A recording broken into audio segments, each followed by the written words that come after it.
Chapter 1307. Kay asked Qin Siding why Feng Ling didn't come to the hospital. Didn't he say that he would bring Feng Ling here when he transferred to New York? Qin Siding spread his hands. We did fly here together, but after landing she disappeared. I was in a hurry to get to the hospital and didn't go to find her. Kay, Nanhing had been waiting for Feng Ling to appear, but after waiting for a long time she didn't come to the hospital. In this operation he was ordered to go back to the base to mobilize people, planes, vehicles and guns. After all, Nanhing had personally dealt with the things in Cambodia, and now he had to go back to Atuda himself. After Jin Wan was injured, Atuda had been caught and locked up in the base. Now there was no time to waste and he should go back to the base, but he had received accurate information that Feng Ling would come with Qin Siding this morning. But she didn't show up. Time passed bit by bit, and Jin Wan had been sent to the ICU ward. It was quiet outside the emergency room. Li Nanhing stared at the door of the hospital. Under the repeated urging of the base, he threw his cell phone into his pocket and left expressionlessly. However, less than 5 minutes after Li Nanhing left the hospital, a slender figure in a black wraparound dress appeared in front of the hospital. Seeing that Li Nanhing's car had gone far away, she entered the hospital. Feng Ling was still wearing the clothes she had worn in the company. She wore a black O-style suit jacket outside the wraparound dress. She didn't deliberately hide from Li Nanhing, but after getting off the plane she received a call from the company. There was a very serious personnel change that needed her to hold a meeting immediately, so she specially found a quiet lounge and communicated with the personnel department on the phone for a while. After finishing her work, Qin Siding had left because the hospital was very urgent, but he sent her a text message and wrote down the location of the hospital. When Feng Ling rushed over, she heard 2 doctors talking about Jin Wan outside the hospital. When she learned that Jin Wan's operation was successful but she was still in critical condition, she was a little relieved. At the same time she saw Li Nanhing inside, so she didn't go in. Instead she went out to buy some fruit from a fruit shop. After Li Nanhing left she came in. There were still many old friends from the base here. Not wanting to be recognized, she put on a pair of sunglasses. Kay had just answered the phone and was about to come out of the hospital when he suddenly saw a woman with long wavy curly hair, dressed very feminine, and wearing sunglasses walking in. He didn't pay much attention to her. After all, there were many beautiful women in Los Angeles, and such enchanting and charming women were not uncommon. However, at the moment when he brushed past the woman, his footsteps abruptly slowed down. As if struck by lightning, he stiffly turned around to look at the back of the woman, who was somewhat strange but also extremely familiar to him. He asked in surprise, "Feng Ling? You can even recognize me like this?" They had indeed grown up together. They were too familiar with each other. Feng Ling felt helpless. She turned her head and smiled at Kay. Kay immediately let out a F***CK, and his eyes almost popped out of their sockets. Damn it, Feng Ling had sneaked into their base since she was 13 years old. They had been through life and death together for 10 years. Even if he later found out that Feng Ling was a woman, he wouldn't be as surprised as he was now. When had he ever seen Feng Ling so feminine? Was this really Feng Ling? There were times when they hadn't seen each other for a long time, but at that time she was still her, but now her entire aura had changed completely. 2 years ago, Kay also saw that Feng Ling's hair had grown a lot, but it was still very natural. For these old friends in the base it was not too strange. But now Feng Ling, her hair reached her shoulders. Although it was still black, it was simply permed into a natural curl, and the undyed long hair fell on her shoulders simply and elegantly. He couldn't tell if it was simple, clean, or charming. In short, all kinds of states that he had never seen before were now on Feng Ling. Kay was so shocked that his jaw almost dropped. What the F***CK? He was used to seeing her like a tomboy in the past.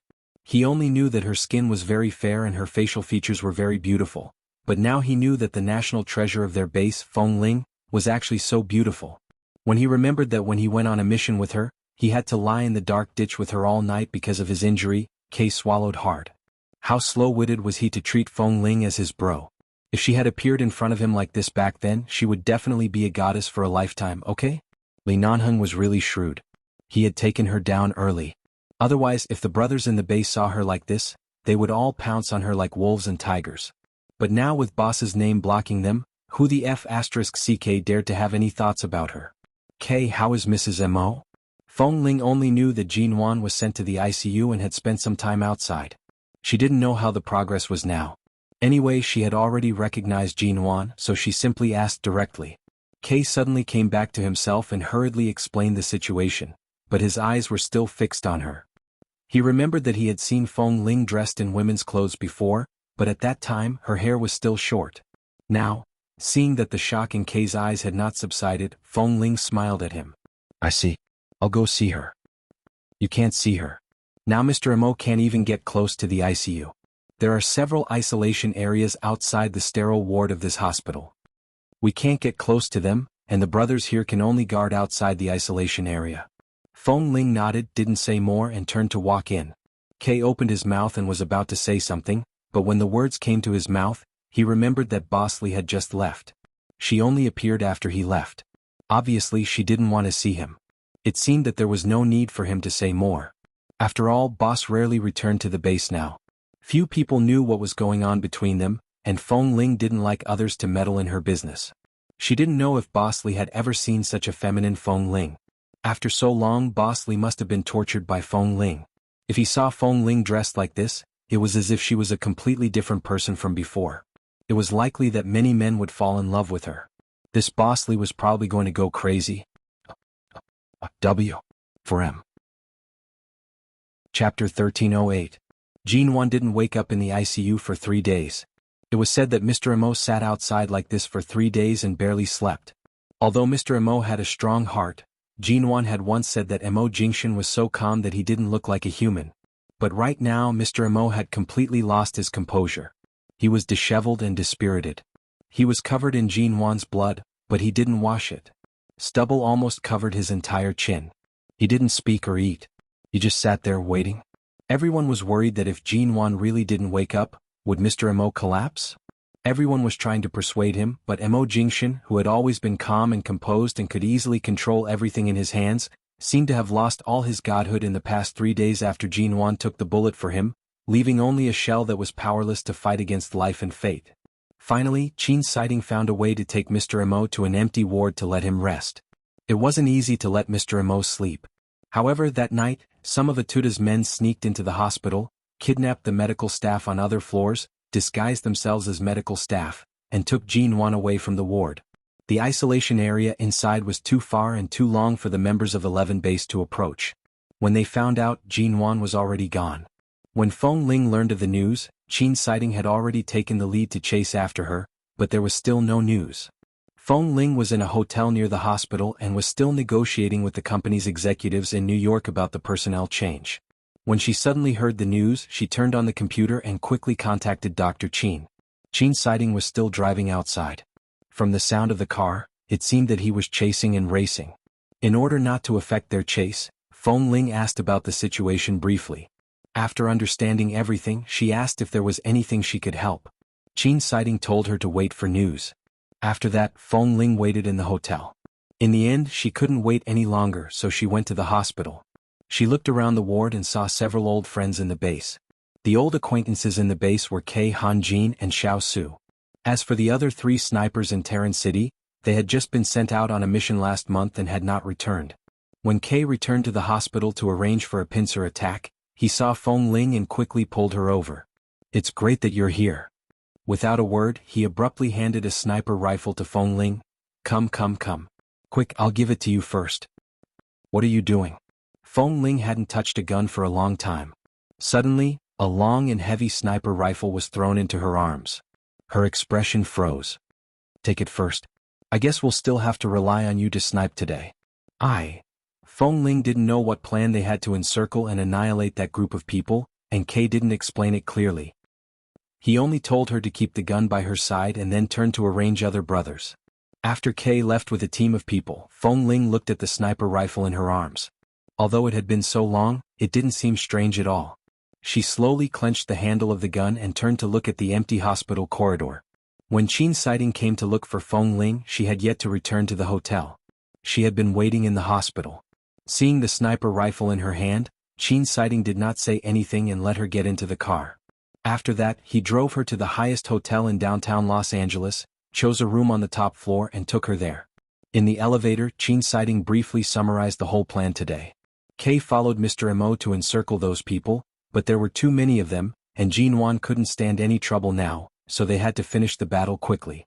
It was not impossible to fight head-on, but it would definitely hurt Jinwan, so there must be a sniper with excellent sniping ability to shoot from behind. At present, the only sniper that those people knew was K. They didn't know that Feng Ling was here, nor did they know the relationship between Feng Ling and 11 Base. Based on the current situation, Feng Ling was the most suitable person to shoot from behind.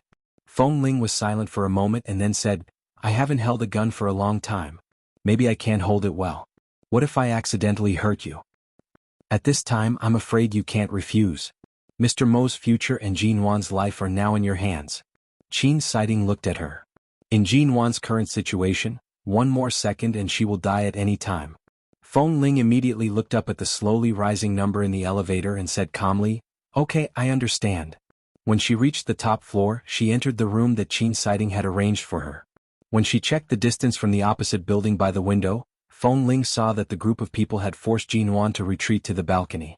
Seeing that those people were surrounded by the brothers of 11 Base, Feng Ling didn't say anything more and decisively set up a sniper rifle in front of the window. Although she was no longer wearing the uniform of 11 Base, and although she was no longer the short-haired capable sniper Feng Ling, at this moment, her movements were still as skilled as many years ago, and she didn't waste a single second. After making all the preparations, she aimed the gun at the back of the head of the person who restrained Jinwan. Bang! It was a clean shot. At a distance of 500 meters from the opposite building, it hit the enemy's head. With one shot, the enemy was already bleeding on the spot. Seeing Mo Jingshan rush forward to take Jinwan into his arms in an instant, Feng Ling withdrew the sniper rifle from the window and was about to carry the gun behind her back out of habit. But then she realized that she was no longer a member of 11 Base and it was not convenient for her to take this thing with her. So she put the gun aside and looked back expressionlessly, only to see Qin Siding, who happened to be looking at her calmly. "You haven't touched a gun for a long time, right?" Qin Siding asked. "I haven't touched a gun since I left the base, so I'm really out of practice. If it weren't for the fact that the person I'm saving today is Jinwan, I wouldn't have taken this risk so easily. If I didn't aim accurately, I would have killed more than just her. Since Nanheng asked you to come, of course he trusts your marksmanship." Feng Ling's expression froze and she looked at him coldly. "Li Nanheng asked you to find me? Otherwise, why do you think I dare to ask you to come? Since he's not too busy and he's still in Los Angeles, why doesn't he come in person? Speaking of marksmanship, Kay and I were also taught by him. Isn't he the safest sniper?" Guessing that she had fallen into Li Nanheng's trap, Feng Ling's expression was somewhat unkind. "What do you think?" Qin Siding smiled lightly. There was nothing to say. If she didn't leave now, Li Nanheng would probably come up to her. She quickly put the gun away and walked out expressionlessly. Qing Qing's baby has been sick with a fever for several days. Recently, Qing Qing has been a little anxious and may make some mistakes. Please forgive me. W. For M. Chapter 1309. Qin Siding didn't know much about her and Li Nanheng, but these days in the hospital, he heard a lot. "Feng Ling, Nanheng forced you to leave the base for your own good. You grew up in an orphanage and finally found your family, so you should go back to live a peaceful life. Besides, your family won't allow you to live such a life of life and death," Qin Siding said. Qin Siding said, back then he didn't marry Feng Mingzhu but chose to marry Li Nanheng's cenotaph. This matter almost caused the relationship between the Feng and Li families to collapse. They only maintained peace on the surface. After all, it was the Li family who broke the promise first. The Feng family reluctantly accepted the matter of him marrying Li Nanheng's cenotaph. This is equivalent to Li Nanheng owing the Feng family a big favor. In the end, it was the lost child of the Feng family. He couldn't negotiate with the Feng family at that time, especially when his father was on his last breath. He asked him to send him back and ask him to leave the dangerous place of 11 Base. Even if it was just for the good of him, he had to do it. Feng Ling didn't seem to hear his words. She didn't stop and walked out without looking back. However, as soon as she walked out of the door, she saw a tall and straight figure standing outside. The man was just outside the door, his back leaning against the wall, a cigarette in his hand flickering between his fingers. Because she came out, he glanced sideways at her. The man narrowed his dark eyes in the smoke and stared at her cold face. Then he took a deep breath of the cigarette and blew the smoke onto her face. Feng Ling looked coldly at Li Nanheng, who had been waiting outside the door for a long time. Sure enough, it was he who ordered people to arrange this encirclement and suppression operation after the incident, and it was he who asked her to be the sniper. The people who failed to stop her in the hospital used this method to force her to appear and wait for him to catch her here. The two of them looked at each other and Li Nanheng smiled. I haven't touched a gun for so long. Are you satisfied today? Do you want to shoot me again, En? Even though he leaned back against the wall casually, he was still much taller than her. When he looked down at her, he could clearly see every one of her eyelashes. At this time, because she saw him, she seemed to be frozen bit by bit, without any warmth. Even though she had been separated for 10 months and her appearance had been crowned with the shell of the eldest daughter of the Feng family, she was still the former Feng Ling, quiet and cold. Sure enough, if 10 months ago Feng Ling, who had just returned from England, could still find a trace of her former self, but now she, who had struggled in the New York business world for nearly a year, had finally erased all the shadows of the past. Except that she was still her entire temperament had changed. She was no longer the short-haired young man. Instead, apart from the sense of indifference and distance, there was also a hint of a woman's aura, the aura of a woman who mingled in the workplace. 10 months ago she thought he was asleep, and the night she left. Feng family, Feng and Feng family. Then she really did it. His heart skipped a beat and ached a little. Li Nanheng threw away the cigarette butt in his hand and stepped on it to extinguish it. He was about to reach out to hold her wrist, but she avoided him without leaving a trace. At the same time she retreated a meter away. Li Nanheng lowered his eyes to look at her. He was the one who personally sent her away and gave her enough time to grow up. She refused to let him help her. Even in the past 10 months in New York, when she encountered several business crises, he wanted to use the Li Corporation's name to finance and support her, but every time he was rejected by her. All the financing documents were returned. She did not sign a single word, nor did she agree to it. Her appearance and temperament had changed, but her stubbornness remained the same. He asked in a low and hoarse voice, "Are you going to keep avoiding me?" As though not hearing him, Feng Ling turned around and gave up on taking the elevator. As the elevator was about to pass by him, she turned and walked toward the safe passage in another direction. Li Nanheng's expression faltered and he walked over. Walking into the safe passage, Feng Ling had already walked down the stairs quickly. She was 1 floor away from him. She stopped at the turn of the stairs and suddenly raised her head to look at Li Nanheng. The two of them looked at each other across the dozens of stairs. Li Nanheng only lowered his eyes to look at her indifferently and did not say anything. After a moment of silence, Feng Ling said, "Li Nanheng, do you remember what the first thing I did when I first arrived at 11 Base?" The man gently placed one hand on the railing of the stairs. "What?" "Spar." Feng Ling stared into his eyes. "I said that if I want to stay in 11 Base you have to see my ability. You asked me to spar with you." Li Nanheng looked at her without batting an eyelid. "So?" Feng Ling curved her lips slightly, but her smile did not reach her eyes. "Although I've left 11 Base, I've only changed from one battlefield to another. It's been more than 2 years since I returned to the Feng family. I don't dare to say that I'm a business genius. I'm just working hard in the Feng family, but at least I have a place in the business world. For this, perhaps I should really thank my ruthlessness and decisiveness. Otherwise I wouldn't have become like this." Hearing the meaning behind her words, Li Nanheng did not respond to her mocking tone. He just stood there and looked at her. "Since I've changed battlefields, I should still maintain the rules and habits. After all, my wolfish nature and temper were all polished in 11 Base. Even if I leave, some habits are still deeply rooted in me." Feng Ling's pink lips moved slightly. "For example, when I don't like someone, I also want to spar with him." Li Nanheng raised his brows coldly. Feng Ling still looked at him and raised her beautiful eyes slightly. "Li Nanheng, in this new battlefield, do you want to spar with me?" Li Nanheng curved his lips and casually placed one arm on the railing of the stairwell. He looked down at the woman who was looking up at him and seemed to have accepted her invitation to play. "What do you want to spar with?" A month later, at the Washington Financial Conference, whoever gets $1 billion of financing first will win. Feng Ling's eyes were bright. Li Nanheng smiled again and his dark gaze fell into her eyes. "What are the chips? What's the price for winning or losing?" Chapter 13:10. Feng Ling looked at him. "You said that you loved me for 10 years. I broke up with you because I said so. You didn't agree. I've thought about it. No matter what age I am, my experience seems to be inseparable from you. I'm destined to be entangled with you for the rest of my life." She paused for 2 seconds before continuing calmly, "I'm no longer a teenage girl. I'm about to be 24 years old, which is the right age for marriage. As for you, I either completely break up with you and let go of the knot in my heart to fall in love with other men who pursue me, or I'll be entangled with you for the rest of my life. There's no need for us to waste time on each other." So, Li Nanheng's brows moved slightly. The Washington Financial Conference will raise 1 billion yuan. Within a week, whoever gets it first will win.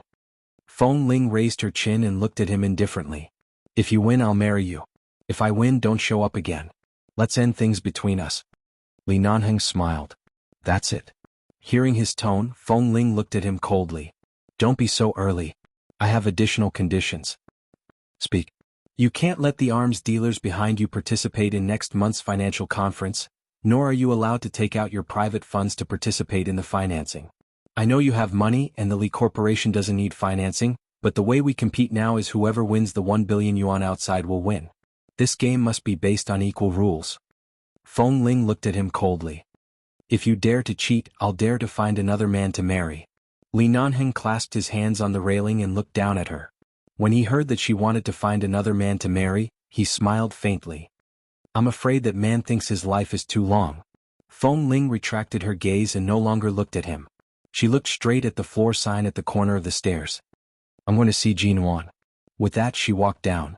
Listening to Feng Ling's footsteps in the stairwell below, Li Nanheng withdrew his gaze from the stairwell, picked up his phone, played with it in his hand for a moment and turned to walk out. As he walked, he dialed a number on his phone. After the other party picked up, he said mildly, check all the investors and S-level financiers at the Washington Financial Conference next month. See who they are. After you find out, bring my words to them. If the Feng Corporation in New York comes to them to study the financing plan, open the door and let her in. Don't make things difficult for her. After giving a few simple instructions, Li Nanheng hung up the phone and turned back to see Qin Siding leaning against the door with his arms crossed and looking at him with clear and meaningful eyes. Li Nanheng threw the phone back into his pocket and walked over. The enemy has collapsed. Of course. Qin Siding smiled and glanced at him. I just went to the safety passage and heard a few words. Li Nanheng remained silent. You clearly know that this is the bottom line that she has set for herself. Either she stays with you or she breaks up completely. Although it is indeed in line with her personality, you only have a 50% chance of winning after taking into account her additional conditions. If you lose, I'm afraid that she will never turn back. But you, on the other hand, not only did you not make things difficult for her, you even asked the financiers to open the door for her. What, are you trying to personally send her away? Li Nanheng put one hand in his trouser pocket and asked instead of answering, if Shi Niange were to play this kind of game with you, would you choose to let her enjoy the pleasure of revenge in this game and let her vent and be happy, or would you choose to fight her head-on and let her taste the taste of failure? Qin Siding raised his brows. You've seen through her. Li Nanheng sneered. It's not like I've done anything unforgivable. If she's angry, I'll help her vent her anger. If she's unhappy, I'll let her take revenge until she's happy. The first 13 years of her life were all messy and blank. In the last 11 years I was there. No one in this world knows her better than me. Qin Siding snorted. Look at your smug expression. It's as though what she said earlier wasn't a sparring game, but a promise to marry you and become Mrs. Li. Li Nanheng smiled. The moment she spoke, she was all ready. You're very confident? It's not confidence. It's the truth. The cenotaph was just a name. It has nothing to do with the truth. Besides, she's still alive, so the cenotaph is useless. You should know this. Of course. Li Nanheng glanced at him from the corner of his eye, as though his brother had accidentally seen his treasure. Just now, did you see her marksmanship? Aha, Qin Siding replied casually. How is it? Is it outstanding? Handsome? Is it beautiful? Are you envious? Compared to your Shi Niange, isn't Feng Ling more beautiful? Qin Siding couldn't take it anymore. He couldn't stand this Li Nanheng who had been ignored for more than 2 years and was so excited just because he had just accepted a sparring game. He turned around and left. Jin Wan had really experienced a catastrophe. Feng Ling stayed in Los Angeles for a few days. After Jin Wan was out of danger and was brought back to High City by Mr. Amo, she left Los Angeles. After returning to New York, she began to prepare for the financial conference a month later. In fact, this was the first time she had attended such a grand financial conference. Fifth Avenue in Washington was the largest financial center in the world, but Feng Ling had never been there before. Instead, she went to the edge of the city to carry out missions, eliminate various terrorists, and participate in many life-and-death rescues. The plane landed smoothly at Washington Airport. After leaving the airport, she took a bus to the city. Feng Ling sat in the back of the car and closed her eyes to rest. After driving for more than an hour, They arrived at the exit of the airport highway. There was a little traffic jam. She opened her eyes from the back and looked at the other cars that were also stuck here. She looked at the peaceful world through the window. Every day she had to struggle in the bloodbath of the business world. Instead of her hands and feet, she had to move her heart and brain. This kind of life seemed peaceful and without danger, but it was actually very tiring. At least she didn't have to rush to take a helicopter when she was in a hurry, and she didn't have to rush to save people before she could even tuck her clothes in before she had to rush to rescue people. This kind of stability made Feng Ling feel that the past 10 years were just a dream every time she opened her eyes. She didn't know when she was real and when she was fake. Chapter 13:11. Because the financial conference was about to begin next month, Feng Ling had to move many things to Washington this month. The focus of many business cooperation projects would also be shifted here. The reason why she was so busy in the Feng Corporation was because there were still many problems left behind in the Feng Corporation that had not been resolved. For example, when her father, Feng Yuanqing, was still alive, because he didn't have a son and Feng Mingzhu wasn't anything great, he spent many years to nurture a young man named Feng Mingyi. It was said that this Feng Mingyi's family background was ordinary when he was young and he relied on his own abilities to make a name for himself. Later he coincidentally met Feng Yuanqing and worked under him. Step by step, he spent nearly 10 years to become the general manager of the company. Later this Feng Mingyi acknowledged Feng Yuanqing as his godfather. Everyone in the Feng family thought that this person would definitely take over half of the Feng Corporation in the future. However, although Feng Yuanqing recognized this godson and nurtured this talent, he did not completely intend to transfer everything under his name to an outsider. Even if this person was now surnamed Feng, this was only a way out for the Feng family. He would only choose this method if he had no other choice. At that time he actually hoped that Feng Mingzhu would become someone great, but in the end he was still disappointed. Feng Mingyi was very good at observing people's expressions. His foundation in the Feng Corporation had been stable for many years. When he gradually realized that Feng Yuanqing only treated him as a spare tire, he was unwilling and gradually had ulterior motives. Feng Yuanqing sensed it and directly sent him to a subsidiary to manage matters. After 3 to 4 years, this subsidiary had already been separated from the company by Feng Mingyi and became a company under his own name. It no longer had anything to do with the Feng Corporation. Furthermore, this subsidiary was growing larger and larger. Right now, the headquarters of this company was in Washington. It was called the T Organization. It was a financial institution related to the financial chain and had dealings with many large financial companies on Fifth Avenue. Feng Yuanqing had seen that Feng Mingyi had a good head for business back then. In the end, he had tacitly agreed to let Feng Mingyi separate himself from the company. He only hoped that he would be able to live in peace in the future. At least he would have a godson that he was not familiar with. However, Feng Yuanqing also knew that Feng Mingyi was unwilling to give up. The Feng family, this piece of fat meat that was about to be in his mouth, was actually taken away in the end. The news of the return of the second daughter of the Feng family was what made Feng Mingyi the most unhappy. The Feng family's last hope had been shattered. Why did this second miss suddenly appear? Originally, he wanted to watch the Feng family gradually decline in the hands of this second miss so that he could clean up the battle. However, he didn't expect that this young woman named Feng Ling actually had some tricks up her sleeve. In addition, she had a very professional Qin Shuk by her side. Even if the Feng family didn't prosper, they could at least maintain their former glory. It was still stable. He had just taken over and it was already so stable. If he let this Feng Ling continue to live peacefully like this, if she really made some achievements in the future, he would really lose this fat piece of meat. After learning that Feng Ling would be attending this financial conference, Feng Mingyi checked her information and the various financial businessmen she might contact after arriving here. He sneered and picked up the phone. His cold voice was transmitted over. Inform all the financial partners related to T Corporation. From now on, no one is allowed to accept the Feng Corporation's orders. If you find any clients related to the Feng Corporation, snatch them for me at all costs. It doesn't matter how much money you spend. In short, don't let her stand in this financial conference. She can't get a single cent. Yes, I'm going to cut off the Feng Corporation's path. You should know what to do. After saying this, Feng Mingyi hung up the phone without hesitation. Qin Shuk had just followed Feng Ling to Washington. When she heard the news about the T Corporation, her expression was extremely ugly. It was obvious that they wanted to kill the Feng family at this financial conference. They wanted to break Feng Ling's arm before her wings had fully grown. Furthermore, they didn't hide anything at all. Their goal was so obvious. Back then, Chairman Feng shouldn't have been too kind to that godson.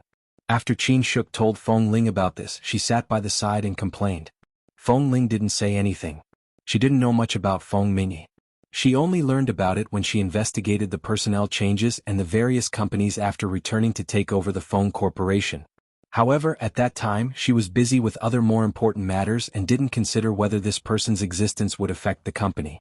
Now it seemed that her father had really let the tiger return to the mountain. He was in such a hurry to force her to return to the Feng family. On his last breath, he had to think of a way to find someone who could help her decide and choose the path to return to the Feng family for her.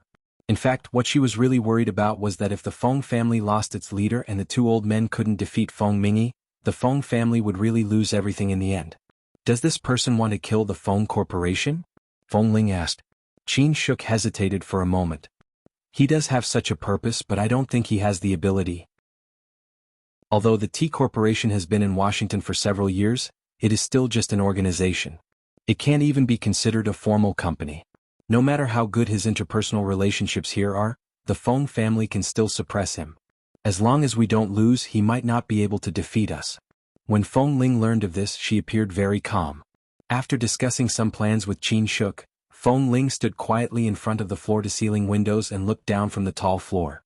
Her tall figure was reflected in the glass. She held her phone, her gaze calm. The weather in Washington was very good. The sunlight shone on her through the window, but Feng Ling felt a chill run down her spine. Not only did the people from the T Corporation say that they wanted to block Feng Ling's path, but they also wanted to block all the partners who were about to cooperate with the Feng Corporation. He was so arrogant because he thought that Feng Ling was just a little girl who had been lost outside for many years. She had just returned and had to take on this heavy responsibility. She didn't have any ability at all. If she couldn't get out of the embarrassing situation, she would at most be a little girl who cried in front of the board of directors. She definitely didn't have any extraordinary ability. In the afternoon, Qin Shuk called again from outside. The current situation is like this. These people who are working together in the finance industry don't seem to have any intention of targeting you. Moreover, they seem to admire you. Although I don't know how you became famous in Washington, they don't seem to have any prejudice against you. However, because of what happened on T-Mobile, they don't seem to be on either side. They're just waiting and watching. It's much better than what we expected. Chapter 13:12. All right, I understand. I'll be prepared. Feng Ling's voice was patient and gentle on the phone. Qin Shuk, who already knew her very well, knew that she needed a moment of peace behind her strong indifference. After hanging up the phone, Feng Ling remained standing in the same spot. The large office was empty, and it seemed that only her own breathing could be heard. Then her two phones kept ringing, announcing the official start of the tug-of-war between Feng Mingyue and her. Feng Ling turned slightly, and her long eyelashes fluttered with her movements. Then she expressionlessly picked up the phone that kept ringing. CEO Feng, the relevant personnel in charge of the financial investment department are all clamoring to see you. The assistant's voice came from the other end of the phone, accompanied by noisy chatter. Feng Ling's eyes were cold. Let them in. In less than 5 minutes, more than a dozen heads of the relevant departments walked into the office. They looked at each other, but they didn't know who to speak first. The financing in Washington is probably difficult. Furthermore, some of the deals have been refunded. The Feng Corporation's stock has begun to fall. Our old partners are also under pressure from TMing. They called us to inform us that the contract will not be renewed after the end of the contract. A supervisor frowned and said, CEO Feng, you've only taken over the company for less than a year, and now you've encountered such a big obstacle on your first time attending the financial conference. Do you have any good plans? You can't let so many of us stay here to drink the northwest wind. Right now, it's only TMing's words. As for those partners, they are indeed the ones that the Feng Corporation doesn't plan to continue working with. We haven't even obtained the important financing that can be used. Are these bits and pieces of pressure enough to make us lose control? Feng Ling said coldly. The supervisors, who originally thought that she was in a mess because of this situation, saw that she didn't seem to panic at all. From the moment they heard the news until now, she had been slowly putting pressure on them. Everyone thought that Feng Ling wouldn't have any ideas, but from the looks of it, although TMing's matter would snowball, this snowball clearly wasn't much of a threat to Feng Ling. It wasn't the first day he had followed her. From her expression, he could tell that she was calm. But now those old customers are hinting at us, hinting that we might. I know. Don't worry about it. Carry out all the work you've arranged in Washington. Don't be affected. I know what I'm doing. You can all go out. Feng Ling did not say much and only threw them this sentence. CEO Feng, we've interacted with that Feng Mingy before. He's a very cunning person. We can't fight him head on. A supervisor hesitated for a moment before saying, besides, he has a lot of tricks up his sleeve. They might not all be open and above board. Feng Ling did not speak. She only looked at the supervisor with her pure black eyes and did not speak for a long time. A nightclub in Washington. The sky was filled with wine and women as they toasted one another. A certain financial tycoon sat on the sofa in the luxurious private room and smiled as he toasted Feng Mingy. After putting down the wine glass, he wiped his mouth. What's the name of the current person in charge of the Feng Corporation? I remember she's the second miss that the Feng family claims to be, right? Yes. Feng Ming raised his brows, but his tone was indifferent as he said, her name is Feng Ling. When she was young, she probably suffered a lot. When she grew up, she was recognized by the Feng family, but she didn't receive any good education. Zoe, don't take her too seriously. In the business world, this kind of little girl with little experience is not worth mentioning. She's not a threat at all. She can be easily suppressed. Zoe played with his wine glass, his eyes shining. What's there to suppress a little girl in her 20s? I'm more interested in her as a person. Feng Ming raised his brows. Zoe, have you taken a fancy to her? A few months ago when I went to New York to work, I happened to meet her once. She probably didn't notice me, but I think she's a cold-faced beauty. Zoe narrowed his eyes. At that time, a few security guards bullied her assistant. I turned around and saw her beat up those security guards. I've never seen that expression on a woman before. Feng Ming snorted and smiled. I've checked her past. She seems to have stayed in a military base for a few years. She does have some skills. I've been in the business circle for so many years, but I've never seen such a woman before. I really want to taste her. Zoe rubbed his chin as he spoke. At the same time, he smiled maliciously and raised his glass to Feng Mingy.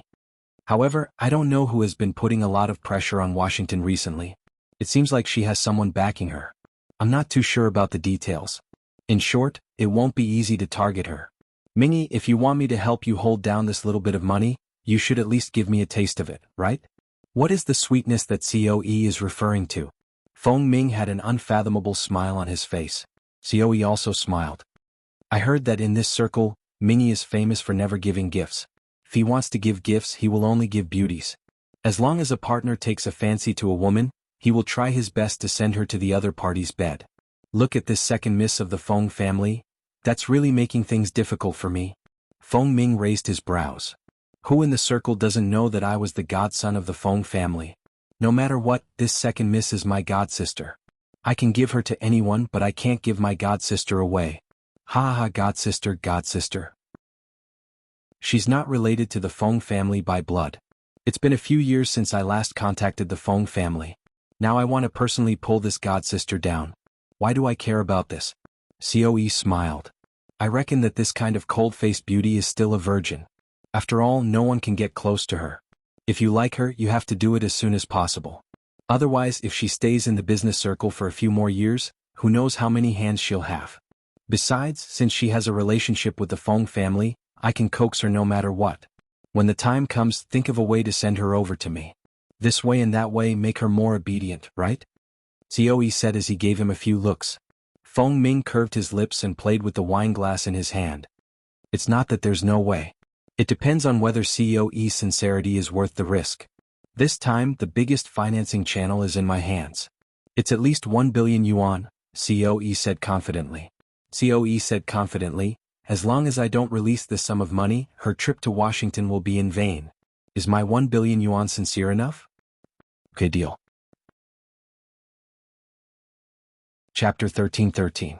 Although Feng Ling was prepared, the obstruction this time still had a very bad impact on the Feng Corporation. In just 2 days, the Feng Corporation stock had fallen several times. All the large orders and unemployed executives in New York and the executives who had come to Washington were at a loss. Even Qin Shuk did not smile for the past 2 days. Every day, she seriously sorted out the company's financial situation. Tieming had been openly poaching people in the past 2 days, trying to poach many talents from the Feng Corporation. Feng Ling listened to the assistant's report. The assistant nervously looked at Feng Ling's side profile as he reported. Right now, everyone in the company was talking about it. They even said that this might be Feng Mingy's revenge. No matter what the reason was, there was only one result from this planned and forceful suppression. It was to force the Feng Corporation into a desperate situation and wait for someone to take over. Has anyone from the company's board of directors called? Feng Ling asked after a few seconds, as though she did not feel any nervousness about the situation outside. She knew very well what the outcome would be if this battle was not fought well. That Feng Mingyi had never been willing to let go of the Feng family's big fat piece of meat. No, but... The assistant raised her head to look at her. She seemed to have something to say but did not dare to say it. Speak. Feng Ling's voice was straightforward. She was not affected by these events. When I took the elevator upstairs with the documents, I heard two executives discussing. They said that the board of directors in New York might go to the Feng family to talk to the old master and old madam. Then they want to hold a board meeting to impeach them. The assistant looked at her worriedly. This is all from what I heard. Feng Ling's expression did not change. I understand. Thank you. Originally, she thought that after hearing this, Feng Ling would be angry or terrified. However, the assistant did not expect that Feng Ling seemed to have expected it. Her expression did not change at all, and she could not get any information from her face. However, thinking about it, it made sense. No matter what, Feng Ling was a very calm person. She did not show her emotions. The news that the new leader of the Feng Corporation was a cold-faced beauty had long been spread in the circle. It was not strange. However, this time the matter had become so serious. Was she confident that she could survive this crisis smoothly? After all, the Feng Corporation was holding Feng Ling's phone. If they couldn't survive this time, not only would Feng Ling lose face, the Feng family would also be unable to raise their heads. After all, this was the Feng family's last hope. The remaining two old ones were no longer worth mentioning. Many people in the American Chinese business circle were waiting to see the Feng family's ending. Especially since the one targeting the Feng Corporation was the Feng family's godson. Feng Ling came to Tianming and was prepared that Feng Mingyi would not see her. But surprisingly, he actually agreed. The elevator slowly rose. This was the first time Feng Ling had come to see this man called Feng Mingyi, the godson that her father had raised for many years. This person knew the Feng Corporation and the Feng family like the back of his hand. It could be said that he knew the Feng Corporation very well, so it was easy for him to win every battle. However, he didn't know much about this Feng Mingyi. Under the secretary's lead, Feng Ling walked into Feng Mingyi's office. Feng Mingyi was a man who was pleasing to the eye. Furthermore, he was the kind of man who would make any elder feel that he was obedient and filial. This was also one of the reasons why her father had made a mistake in judging him. The young man sat behind the desk. The temperature of the air conditioner here was too low, causing one's hair to stand on end. After the secretary left, she naturally closed the door. Feng Ling walked over and sat down in front of the desk. This was the first time they met, but it was as though there was no need to greet each other politely. Mr. Feng's methods are impressive. In just 2 or 3 days you've blocked the path of my Feng Corporation. Feng Ling's cold voice sounded. She did not panic at all. Feng Mingyi looked at this rumored cold-faced beauty. His eyes reflected Feng Ling's calm but untainted face. It was no wonder that almost everyone who had seen her in person was shocked by her cold and beautiful aura. She was indeed a completely different type of temperament from ordinary women. Everyone's surname is Feng, so there's no need to address me as Mississippi, Feng Mingyi sneered. Speaking of which, my name was given to me by my father. Seeing that you're half a sister to me, I don't want to make things difficult for you. I also know that Tianming is a branch of the Feng Corporation and I know what I want. If it weren't for your appearance, perhaps the Feng family would already be in my pocket. Why would an outsider learn this and that to compete with me for this half of the country? I'm afraid you can't afford the half of the country that Mr. Feng has taken a fancy to. Feng Ling smiled, but the coldness on her face contrasted sharply with the smile in her eyes. I want to remind you that Tianming is a branch of the Feng Corporation. The name of the legal person behind it shouldn't have been changed yet. If I want to take it back, do you believe that I can remove it from Tianming at any time? Hearing this, Feng Mingyi only smiled. I thought you came here today to beg for mercy. Beg for mercy? Did you do something so extraordinary that you need me to beg for mercy? Feng Ling's voice was not as soft as an ordinary girl's. In this seemingly calm but tense environment, it added a hint of coldness. I'm afraid the person who can make me, Feng Ling, beg for mercy hasn't been born yet. Mr. Feng, don't take your little tricks too seriously. Why, do you have other tricks? Or can the Feng Corporation, which has no backer for a long time, find some backer? As far as I know, CEO E, who has the highest financing channel and the highest amount of money at this financial conference, hasn't even come into contact with anyone yet. CEO E and I have been friends for many years. If I don't speak, do you think he will give me a single cent? Hearing Feng Mingyi's confident attitude, Feng Ling's cold eyes turned even colder. CEO E? Initially, she had received news that the person in charge of the highest financing channel was not this CEO E, but it was clear that because of Feng Mingyi's tricks, the person in charge had changed. Yes, I'm afraid I'll have to disappoint Miss Feng. Feng Ming raised his brows and looked at her. Something happened to the previous person in charge recently and he fell. The person who came up was changed. He has interacted with the previous person, but CEO E has never interacted with him. Do you think you have any chance of winning? Chapter 13-14. What makes Miss Feng even more disappointed is that I, Feng Mingyi, have never been an unyielding person. All the assets and family business under my name should have been mine. Feng Mingyi spoke very straightforwardly and did not take Feng Ling seriously at all. He was too lazy to even lie. If you're just greedy for the position of CEO, I can allow you to continue sitting here, but other than that, don't even think about getting anything else. Otherwise, Feng Ling looked at him without any fear in her pure black eyes, as though she had seen through his thoughts. Seeing that she did not show any signs of softening her attitude, Feng Mingyi narrowed his eyes. He did not say anything, but he looked at her meaningfully. Mr. Feng, I'm afraid you've misunderstood my purpose today. Oh? Then why are you here today? Could it be that you're just here to see me, your godbrother? I just want to invite Mr. Feng to bet with me today. Feng Ling smiled. This was the perfect counterattack to Feng Mingyi's arrogant attitude. Bet. What are you betting with me? The chips in your hands don't seem to be stable and I can easily snatch them away. Bet. Do you have the capital? Feng Mingyi leaned back against the leather chair. In short, I can't play any tricks. Are you afraid, Mr. Feng? Seeing her attitude, Feng Mingyi's challenge factor was aroused. He narrowed his eyes and looked at her with interest. In this business circle where everyone had ulterior motives, it was rare to see someone with such clean eyes, and she was a woman. Putting aside his past with the Feng family just by looking at her, he really wanted to dirty the pure things in her eyes. How did such a person survive in the business world? Let's bet that I'll definitely survive this time. How about it? Feng Ling's voice was as cold as clear water. Although she did not miss any of Feng Mingyi's expressions, she did not have any extra reaction. Feng Mingyi looked at her, his eyes filled with emotions. In fact, he really wanted to gamble with her openly, but just as COE had said, he didn't know who was backing her up from the beginning. Now he could only obtain a small chance of winning from COE. If he wanted to play another game, he could no longer stop himself. Besides, Bossy was still waiting for her to come personally. What if I win? Feng Ming asked. I don't like ifs. If I really win, I'll hand over the power of the Feng Corporation with both hands and never regret it. On the other hand, if I win, I'll return TMing to the Feng Corporation. The word Feng in my name will be completely removed. I'll never have anything to do with the Feng family again. Right now, Feng Ling was talking business and she could also speak in the way of a businessman. Feng Mingyi sneered. As expected of someone who grew up in the military base. The way you speak is like this. You don't even leave any leeway for yourself.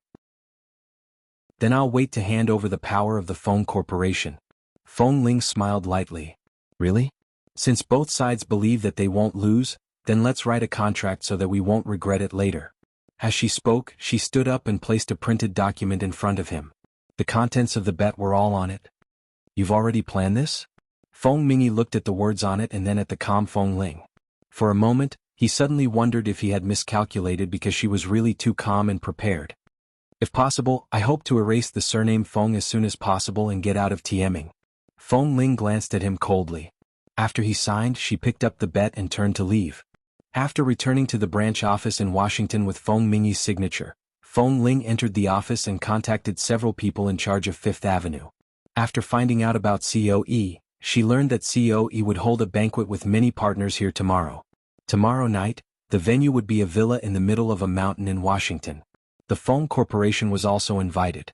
Logically speaking, the Feng Corporation had never cooperated with this well-known financial company in Washington. This time, it was because the person in charge was an old acquaintance of her father that she managed to contact him. In the end, the other party had changed. She had never even heard of this COE, so there was no friendship between them. Looking at the invitation list, Most of them were companies that were very prosperous in the American Chinese community.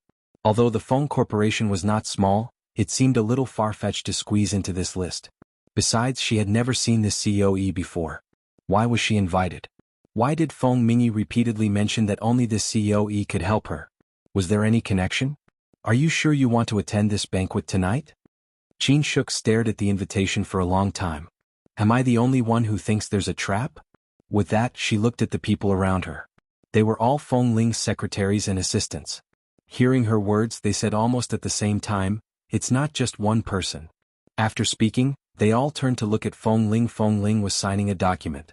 She held the pen quietly in her hand. After signing her name, she looked up at them. "I know it's a trap. Then why are you still going?" Feng Ling pushed the signed document forward and said lightly, "I know what I'm doing. Don't worry. If anything happens, I won't be the one to suffer." Qin shook. "But we're in the business world now. It's no longer the circle where we fight and kill each other. Those people rely on force. If someone takes a fancy to them and drugs them, what else can we do?" Feng Ling raised her brows. "That reminds me." "So?" Qin Shuk looked at her. "You think it's possible?" "Yes." Feng Ling said lightly, "I have to go even if I do." Qin Shuk could see that he had made up his mind. She gritted her teeth in anger.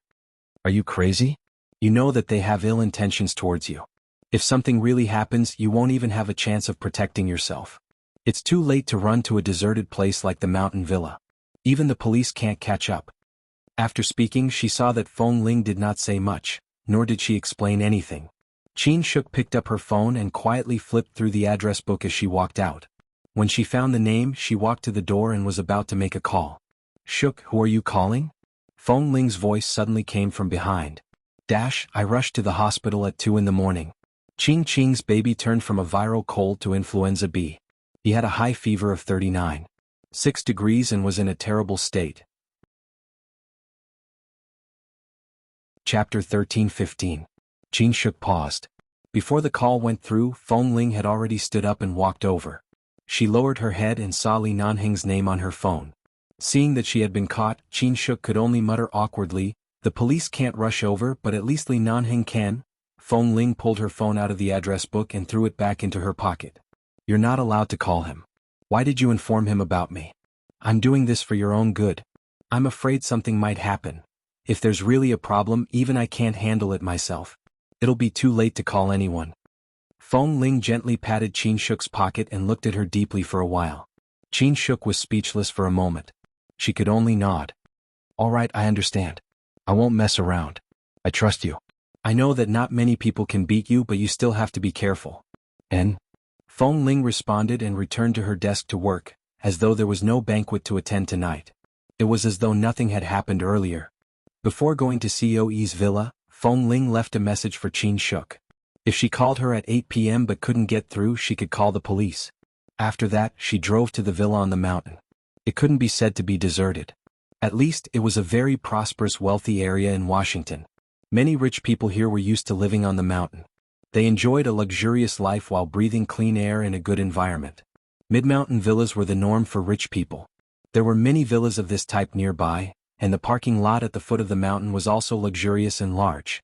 Looking at the cars that had just parked in, it could be seen that the people who were invited here today were either rich or noble and not ordinary people. Feng Ling sat in the car for a while and sent her phone's GPS location to the company's computer. Today she was not wearing the suit she usually wore in the company.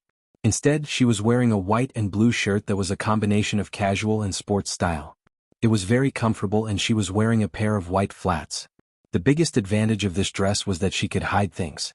For example, she could put some small and precise daggers or blades in her sleeves and pockets, and she could also hang some things around her waist. After preparing everything, Feng Ling got out of the car and walked up. At the same time, Los Angeles, the Li family. It was rare that the 4 elders of the Li family had been in good health recently. No one had to lie down and sit to recuperate. It had been more than a year since they had gathered to play mahjong together. Today they finally got together, so the game was set up. The 3rd son of the Li family said as he touched the cards, "I heard that Nanheng has been frequently appearing in New York recently. These few days he seems to have contacted Washington. Why? Is the Li Corporation going to expand there?" The 2nd son of the Li family smiled. Expand my ass. What else can he do in New York? Aren't you going to chase after your wife? Lao San raised his eyebrows. Oh, I had a stroke a while ago and was hospitalized. I was muddle-headed for a few months and almost forgot that Nan Heng hasn't gotten his wife yet. What? It's been so long and there's still no news? Then second brother, third brother and fourth brother looked at Li Junyan. Li Junyan expressionlessly played a card. Let him chase after his own wife. Why should we old men worry about it? Lao Si said with a smile, I don't think we should ask him to change the target. He's been fighting with that Feng Ling for so many years, but there haven't been any sparks. Perhaps it's just fate. Li Junyan snorted. I want him to change his target, but does that brat look like he'll listen to me? That girl Feng Ling is good and a proper lady of the Feng family, but her temper is really like an iceberg. Even if she really marries into the Li family in the future, I don't know if she will have a good attitude to show her filial piety. Lao Si then clicked his tongue. Touch. Hey, don't snatch it. Mine, I'll touch it. That's not necessarily the case. It's not the first time I've seen that girl. Li Junyan touched the cards and said, she's a good child, but her childhood experiences have made her habitually wary of others. I've also asked a few members of 11 Base who often come into contact with her. In fact, she's a very careful and caring girl, but she's always a little introverted. Instead of letting a granddaughter-in-law who whispers sweet nothings to me all day long show up in front of me, and not letting this kind of child who will say what she has to say and stay by herself come over, I'll be able to live more peacefully in the future. It seems like you've already made up your mind about this granddaughter-in-law? Second elderly smiled and said, then it seems that Nanheng has to work harder. Otherwise, when will I be able to hold my great-grandson? I was wondering why Nanheng was suddenly so obedient and willing to return to the Li Corporation. It was all because he made a bet with me that if I couldn't hold a great-grandson within a year, he would obediently scram out of the base and go to the Li Corporation to manage the company for me. In the end, don't talk about a year, this brat hasn't let me hold a great-grandson for 2 years. Seriously, since he was young he could do anything. Why did he fall for such a difficult wife? My hair is already white. How many years can I wait? I'm already half a foot in the ground. If he really insists on marrying that girl Feng Ling, why don't the few of us help him? Third elderly said with bright eyes. Fourth elderly sneered. Come on, it's not convenient for us to interfere in the matters of young people. It's normal for young people to quarrel. Besides, with Nanheng's temper only Feng Ling can suppress him. It's rare to find someone who can control him. Let him suffer there. Nanheng has gone to Washington now. Yes, he went to Washington to chase after his wife again. Tsk, I think Feng Ling is his fate.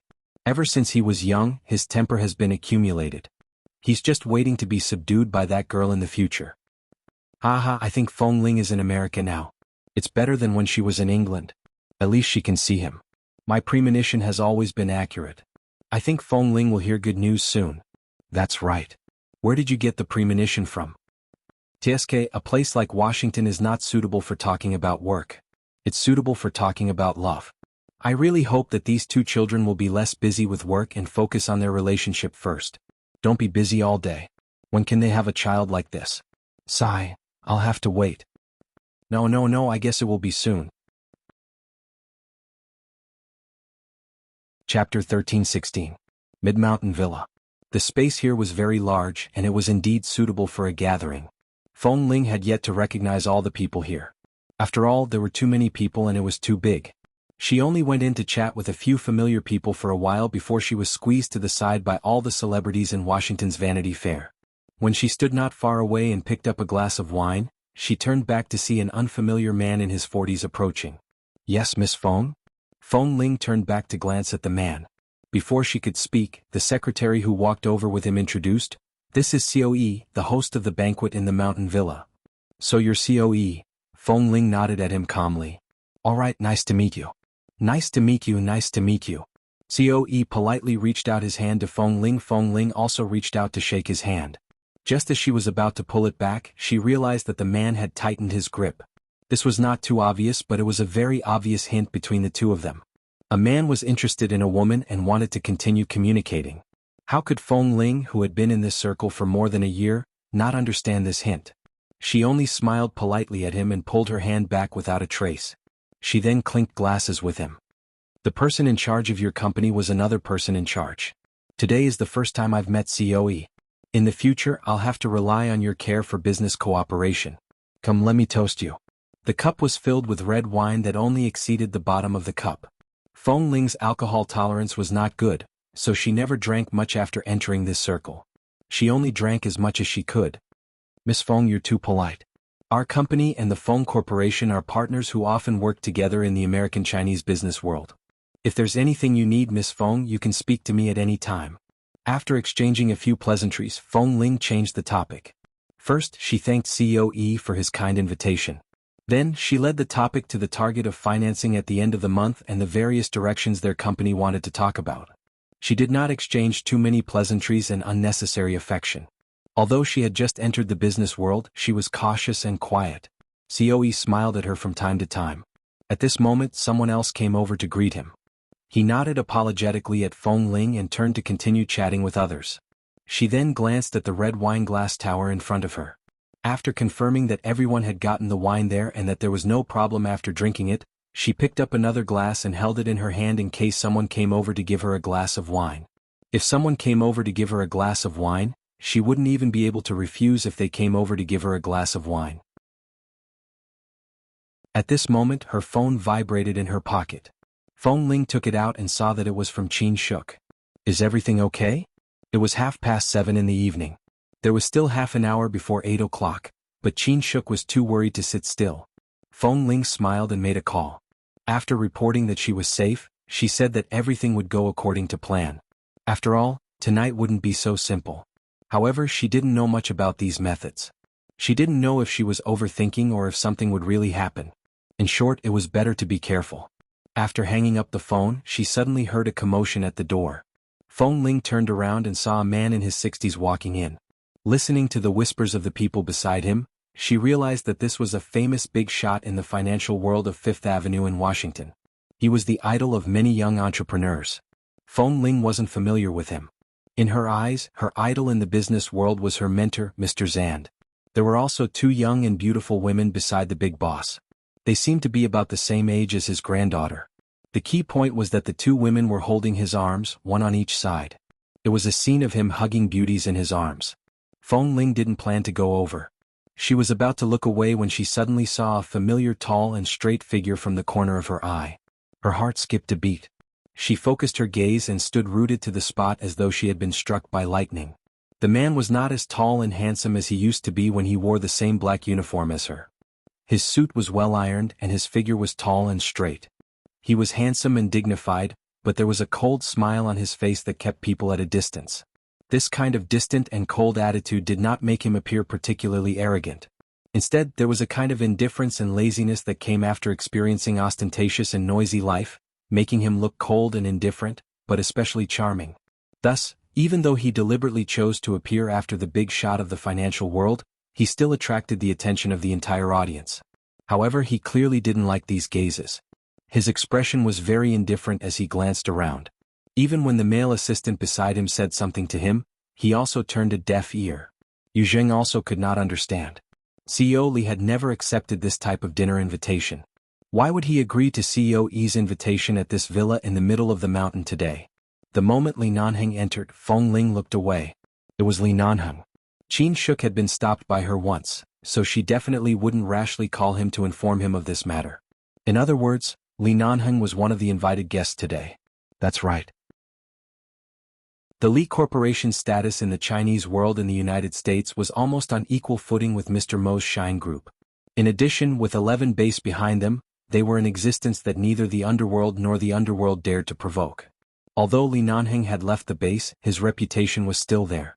This time, the Li Corporation, which never participated in these small projects, had thrown out an olive branch. These people would definitely risk their lives to curry favor with him. Of course, he would not be left behind. But did he know that she was here before he came? He clearly knew what the bet she had made with him was, yet he still came here to snatch the investment from her. Did he really want to pocket the 1 billion yuan? However, at this moment, Feng Ling suddenly realized that she seemed to have made a stumbling block for herself.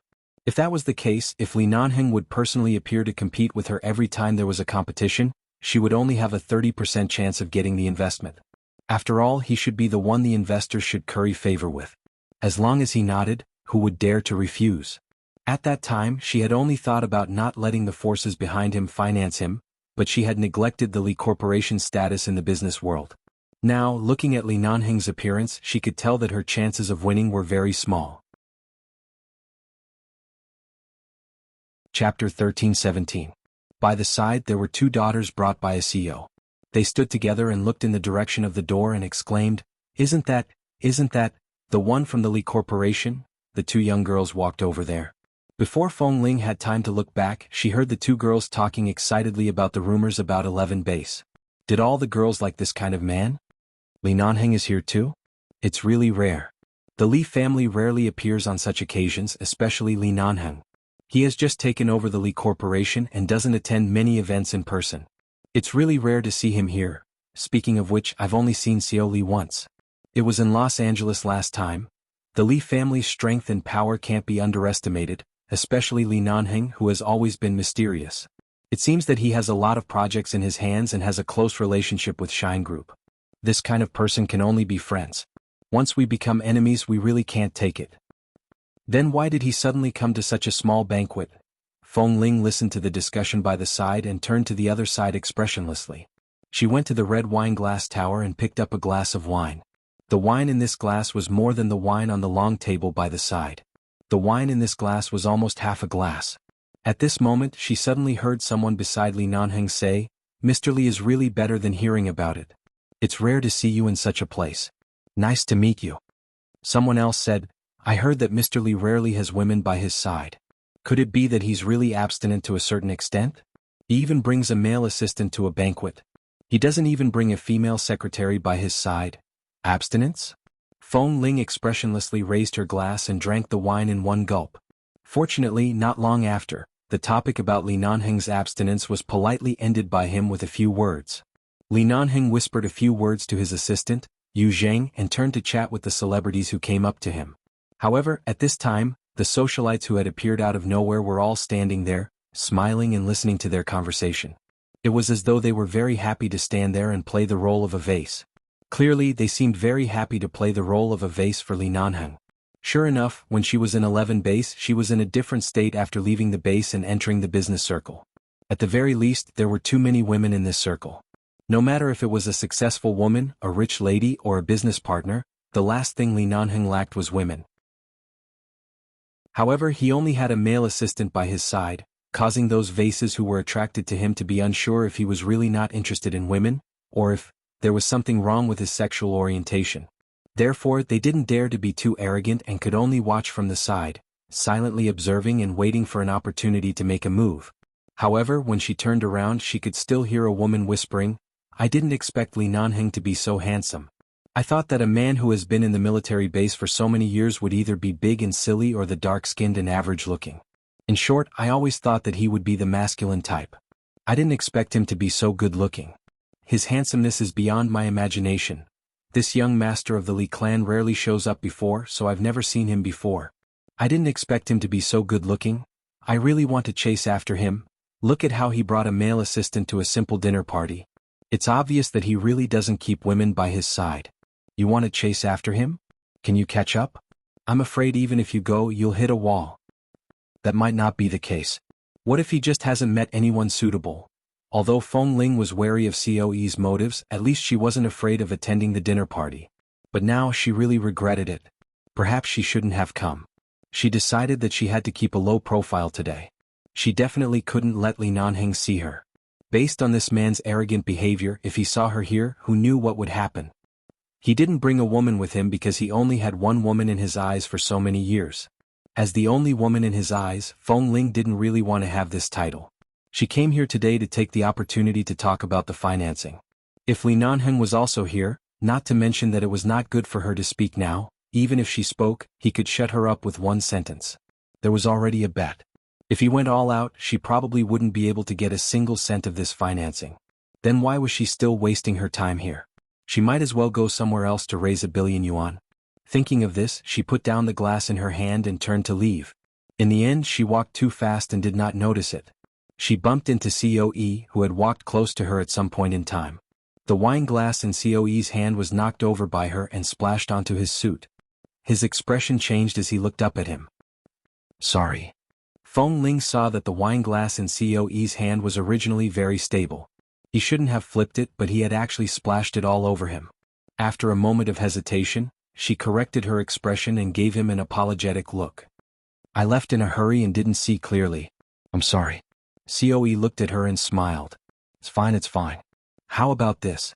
I'll help you wipe it first. Feng Ling picked up a tissue from the table to help him wipe the wine stains on his shirt. I'm really sorry, COE. It's okay. COE took the tissue from her hand and held her hand unintentionally. He then smiled at her. My clothes are so dirty. Why don't you accompany me back to my room to change my shirt, Miss Feng? Feng Ling abruptly retracted her hand and looked up at the light in COE's eyes. I'm sorry, I didn't do it on purpose, but COE should change his clothes himself. She paused for a moment and remembered that she was in the business circle, so she couldn't be too straightforward. She simply said, the bathroom is next door.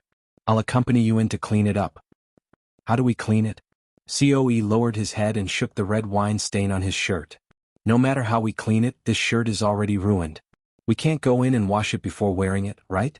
Why don't we go back to our room and change? My secretary isn't around. Miss Feng, come with me. Then, shall I call your secretary for you? Feng Ling still had an apologetic expression, but she had already taken a step back to maintain a proper distance. Her eyes were cold and disgusted. No need. Just accompany me, COE said as he reached out to hold her hand. Babies, if you have monthly votes, vote.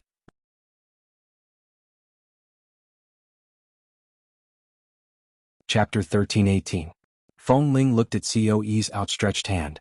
At the same time, she saw the few people nearby who seemed to have noticed what was going on but did not even look in this direction. She finally knew his plan. The first step was to wait for the willing person to take the bait. If she was unwilling, who knew what would happen next? Why, Miss Feng, you messed up my shirt like this. Are you afraid that I'll do something to you? COE saw that she had been politely avoiding him and his gaze turned cold. He sneered and said, this banquet is still in progress. I'm the host of tonight's banquet. I don't think you want to see me appear so dirty, do you, Miss Feng? COE, I can go back and compensate you with a shirt of the same style or better than this one. As for changing clothes, we're all adults, not children. We have to avoid arousing suspicion.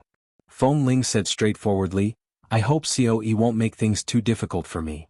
Miss Feng, you're here to talk about financing today, right? At this moment, COE's secretary happened to come over with some financing information. After seeing the situation here, he seemed to have listened for a while and then walked over with a smile. COE, this is a chance for you to talk to him privately. Other people might not have such treatment. Miss Feng, you don't have to be too careful. Our COE is very upright. Of course we have to talk about financing. Feng Ling's smile did not reach her eyes. I'll definitely compensate COE's shirt. How about this? I'll send someone to buy one for you now. Seeing that she was still avoiding talking about going back to his room to change clothes, COE's gaze turned even colder. Who asked you to buy a shirt? At this moment, COE's secretary stood by the side and changed her expression. Her expression was full of disdain. Right now, the Chinese business circle in America is really uneven. Any ignorant person can come up to manage a company. This kind of person who dirties someone's clothes and is still so proud can be invited here. Our COE is really too good-tempered. Otherwise, a company like the Feng Corporation wouldn't even have the chance to come to Washington this time. You really think too highly of yourself. I asked you to apologize and accompany him to change clothes, but you're afraid of this and that. What can a person like you do? Feng Ling endured it. However, although she knew that this was a trap, it still seemed like she was in the wrong. Her expression did not change, but her eyes were cold. Now, any Tom, Dick, or Harry can be a secretary. It was indeed my fault for bumping into COE. At the same time, I've already made the compensation and apology. The most important thing now is that as a secretary, you should immediately send COE back to change clothes. Don't you think this view is very strange? This time, Feng Ling deliberately raised her voice so that the people around her could hear the development of the situation. COE saw her goal and narrowed his eyes.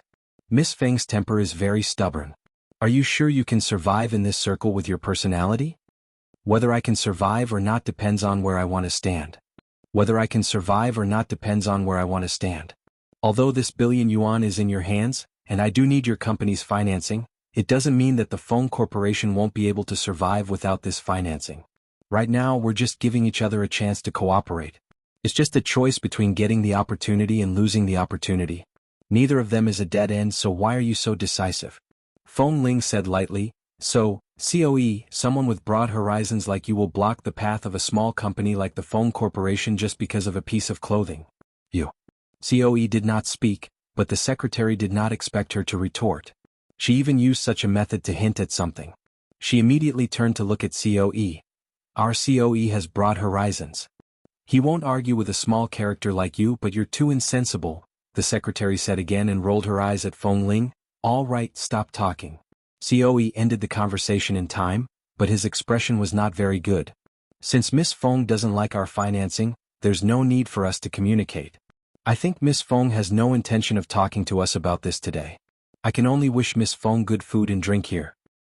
Does your company always cooperate with people by asking them to enter the room to change clothes? Feng Ling's tone turned cold. COE, I don't know if you set this rule or if it was set by your boss. So what if I set it? COE was obviously unhappy when he saw that she was deliberately raising her voice to let others hear their conversation. Previously, he had noticed that Feng Ling's personality was very quiet and cold. She didn't like to cause trouble, and whenever she encountered something, she would deal with it coldly. It was precisely because he had taken a fancy to this that he wanted to take advantage of this opportunity. However, he didn't expect that she wasn't someone who could completely endure it. As COE spoke, he suddenly reached out to grab her wrist. I don't think you're in the mood to continue discussing cooperation with others here. Why don't you come with me to find a place to have a good, detailed, and fresh chat? He enunciated the last few words very slowly and his voice was also very low. However, Feng Ling waved his hand away and turned to leave with a cold expression.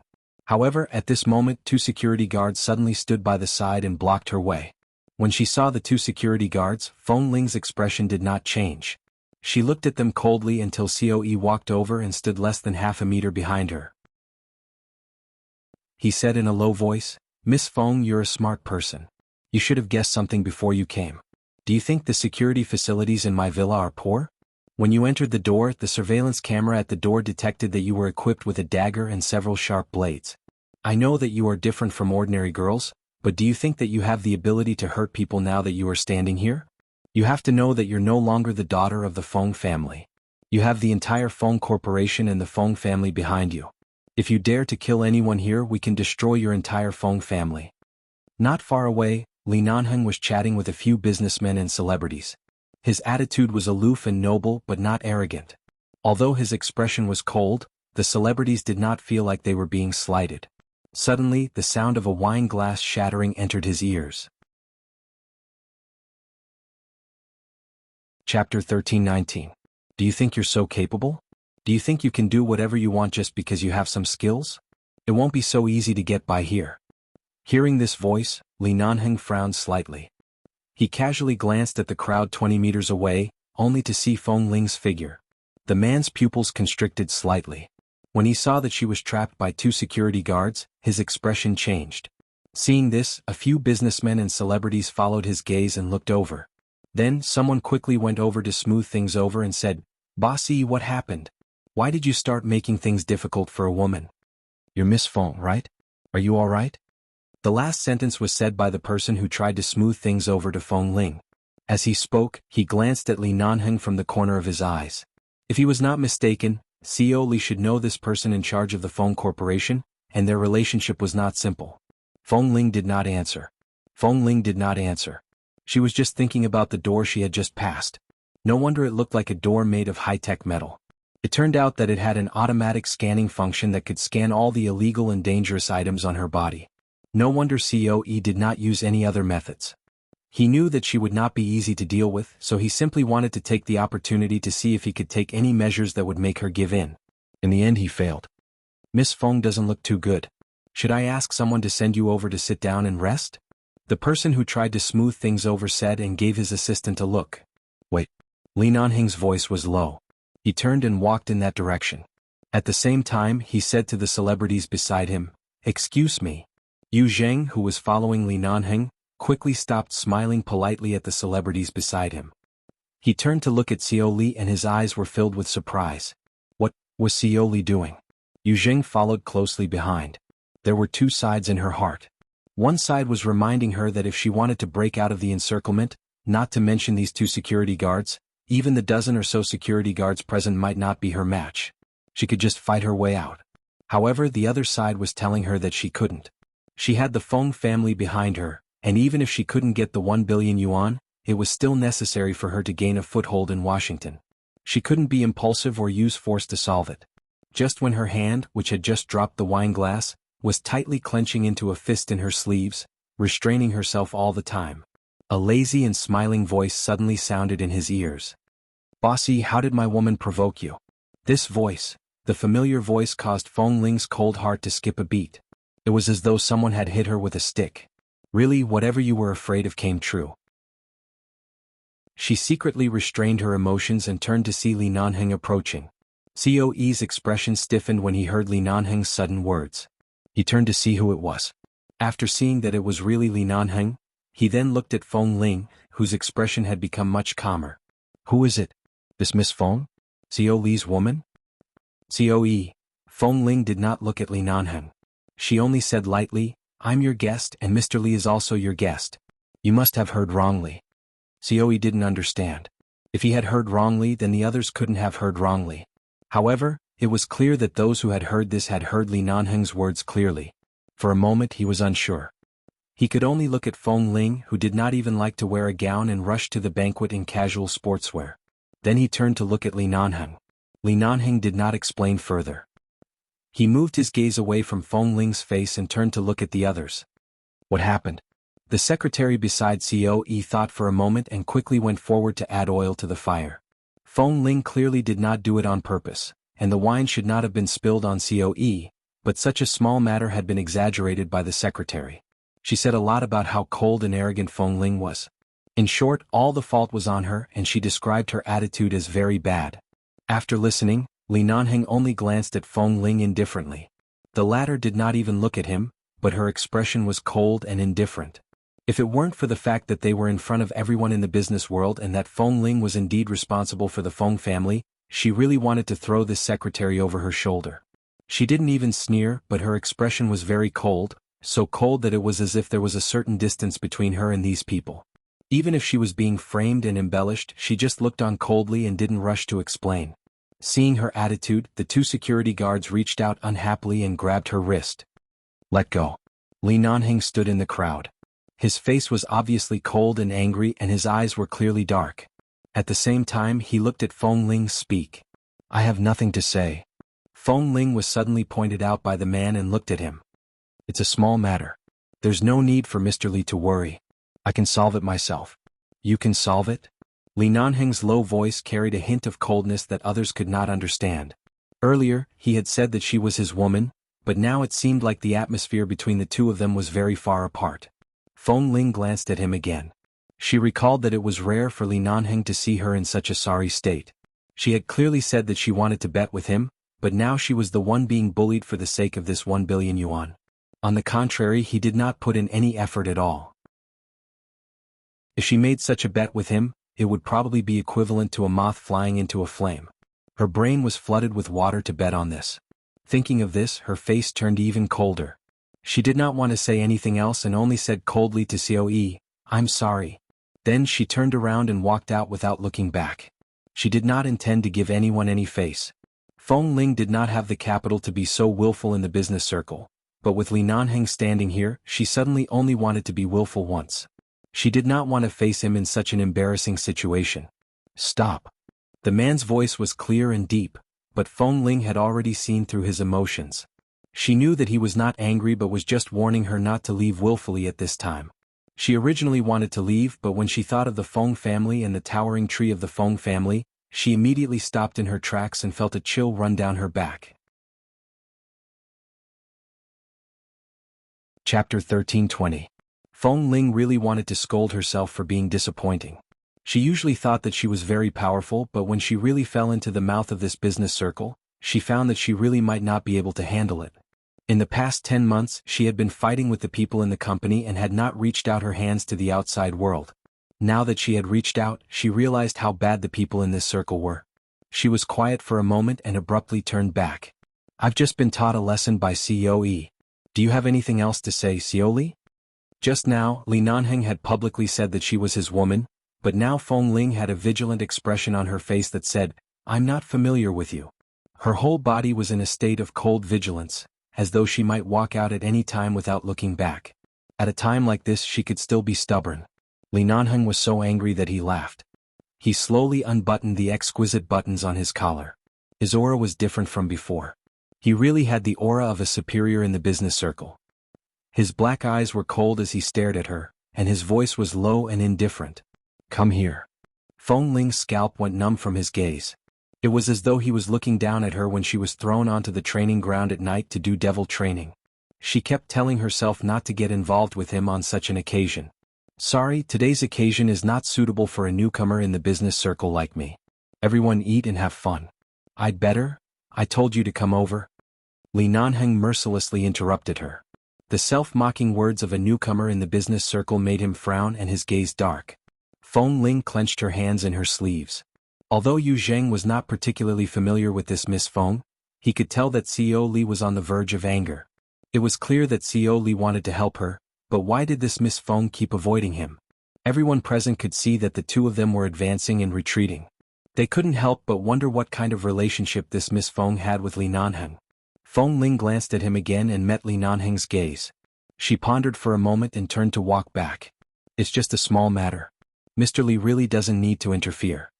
She looked up at his eyes and said, "There's no need to make our relationship so ambiguous on this occasion. I don't want to do this." As soon as she finished speaking, Li Nanheng's black eyes narrowed coldly, and his pupils constricted. His tightly pursed thin lips curved into a mocking smile, but his expression was extremely cold.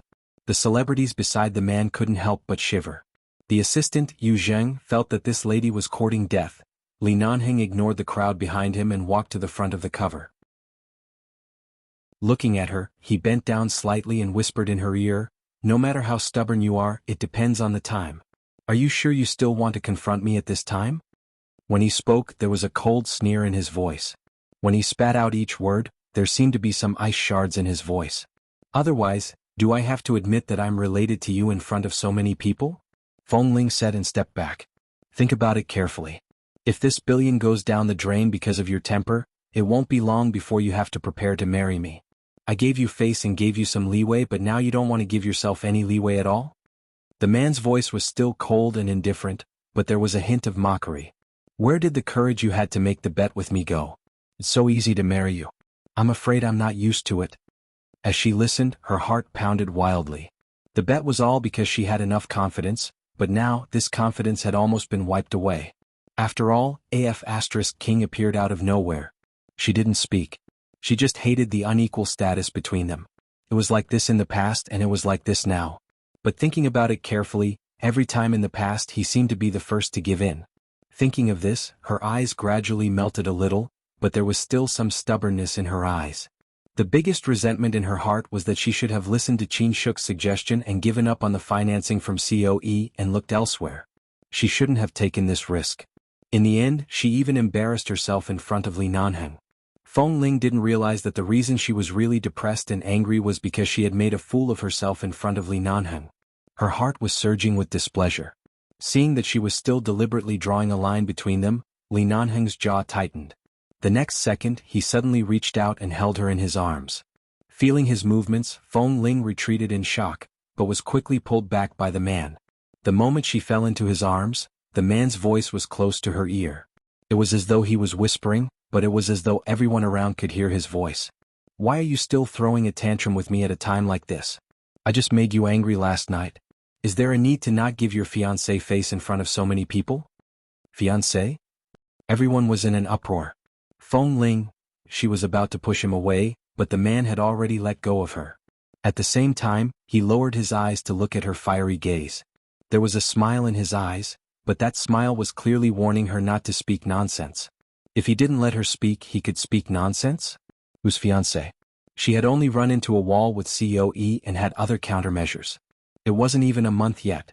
How could he be so shameless as to call himself her fiancé? Did she agree to it? However, in a sense, Feng Ling was also labeled as someone not to be trifled with. Li Nanheng's name was of utmost importance in the American-Chinese business world. Although he had just taken over the Li Corporation, he rarely attended these banquets. Other than the family leaders who often worked with the Li Corporation, most people had never interacted with this former young master of the Li family. However, the rumors were all about how unapproachable this man was, how abstinent he was, and how pure he was. Thus, the socialites who saw him today were all very interested in him. However, today this man had personally broken the fantasies of those socialites. Was he already engaged? I've read a lot of comments saying that I don't understand Feng Ling's attitude recently. In fact, everyone has different feelings. Some people think that Li is wrong while others think that Feng is going too far. In fact, as long as no one violates their principles, nothing is a big problem. It all depends on how I write it, There will be a big plot before the ending of Ling Li's side story. Currently, Ling Li's side story is almost 4/5 complete. After the ending, Qin Shi's side story will continue. As for every story and every character, regardless of whether they are good or bad, Qing wants to thank everyone for their company. Chapter 1321. Li Nanheng never brought a female companion to attend. It was rare for him to appear at such an event, but he actually pestered the second miss of the Feng family, who had a strange background. He even said that he was Miss Feng's fiancé. Most importantly, this second miss of the Feng family was avoiding Li Nanheng. Even though there were no major media outlets invited to this banquet, there were still some small media outlets mixed in. They had already set up their own small cameras. Especially when they saw that second Miss Feng seemed to be planning to slip away in front of Li Nanheng, the relationship between the two of them was even more curious. Logically speaking, the two of them shouldn't have any interaction, but why did it seem like they had known each other for a long time? And Li Nanheng's actions were completely unrelated to the description of him not being interested in women. Feng Ling didn't expect that Li Nanheng could use his identity as a fiancé to suppress her in public. She seemed to be frozen in place and her expression was a little stiff. For a moment she didn't know what to say. She couldn't deny it loudly. Li Nanheng was helping her. It wouldn't be good for both of them if it hurt his face, but could she just admit it? Looking at the people surrounding the two of them, she pursed her lips and didn't speak. The man let go of her and pushed her away by an arm's length. However, his hand was still on her arm as he looked down at her. At some point, the cufflinks on the man's wrists had been undone, and his sleeves had been rolled up a little, revealing a muscular and good-looking wrist. Such an action of hugging and letting go dispelled the unapproachable and cold image of him in everyone's hearts. However, coupled with his ugly and somewhat cold expression, it still made the people around him fearful, and they didn't dare to say a word. Feng Ling looked at him, but her mind was blank. All of a sudden, Xiao Yi stood by her side and leaned closer to say, "Miss Feng is actually Xiao Li's fiancée. This is really big news. I really didn't expect it." It was clear that Xiao Yi was trying his best to smooth things over. He didn't take the Feng Corporation seriously, but he didn't dare to disregard the Li family. If the two of them were together, there would be no place for financial companies in the Chinese business world in the United States. In Xiao Yi's eyes, Feng Ling's silence really matched what Li Nanheng had said earlier. She was so angry that she didn't want to pay attention to him, but she didn't want to hurt her fiancé's face in public. Thus she was conflicted and sullen. She put on a cold face and didn't say anything. It was as if they were indeed very close to each other, but they were quarreling with each other in a cold war. Get lost. Li Nanheng's gaze swept across Xiao Yi's face like a sharp knife. GM Li. Xiao Yi's secretary said with difficulty, "Miss Feng and you are both our distinguished guests today. Earlier it was just a small misunderstanding. It's all my fault. Earlier, our Xiao Yi didn't want to argue about the dirty clothes, but I was anxious so I said a few harsh words. Please don't argue with a small character like me." A small misunderstanding? Li Nanheng sneered. "Standing here and speaking with such certainty, you are the one who is right and wrong. Who gave you the right?" This Miss Feng's attitude was indeed too cold and arrogant earlier. "I was anxious so I said some harsh words. I didn't mean to do anything." Xiao Yi's secretary braced himself and said, "Xiao Li, please don't make things difficult for me." At this moment, Feng Ling had regained her composure. She glanced at the secretary indifferently. Seeing Feng Ling suddenly look at him, Xiao Yi's secretary subconsciously took a small step back, afraid that Feng Ling would say something and make Li Nanheng, who didn't seem to intend to let things go, really do something here. "It's a small matter. Forget it. I'll pay for Xiao Yi's clothes, but I can't fulfill Xiao Yi's other requests. As for the financing, let's wait until the financial conference to discuss it." The banquet should be a joyous occasion. Don't let my small matter dampen the mood, Feng Ling said. Since Miss Feng has said so, I think we should enjoy ourselves. It's just a small interlude, ha. The secretary continued to smooth things over and also slightly breathed a sigh of relief. Li Nanheng still ignored her. His cold gaze landed on Feng Ling. What did Xiaoyi just ask of you? Feng Ling abruptly raised her eyes to look at him, hinting for him not to blow up this matter. She wanted to calm things down. The Feng Corporation couldn't stand too much of a storm right now. The Li Corporation was indeed not afraid of anything, but the Feng Corporation she had helped up was on the verge of collapse.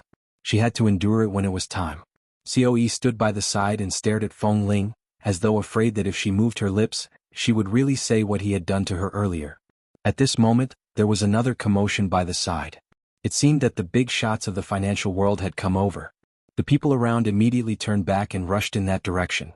The surrounding air seemed to have become much smoother, allowing Feng Ling's somewhat muddled head to clear up. Xiao Li. His assistant, Yu Zheng, remembered that Li Nanheng had come today to discuss something with the big shot of the financial world. Seeing that he had approached, he stood behind Li Nanheng and reminded him in a low voice, "Are we going over now, or?"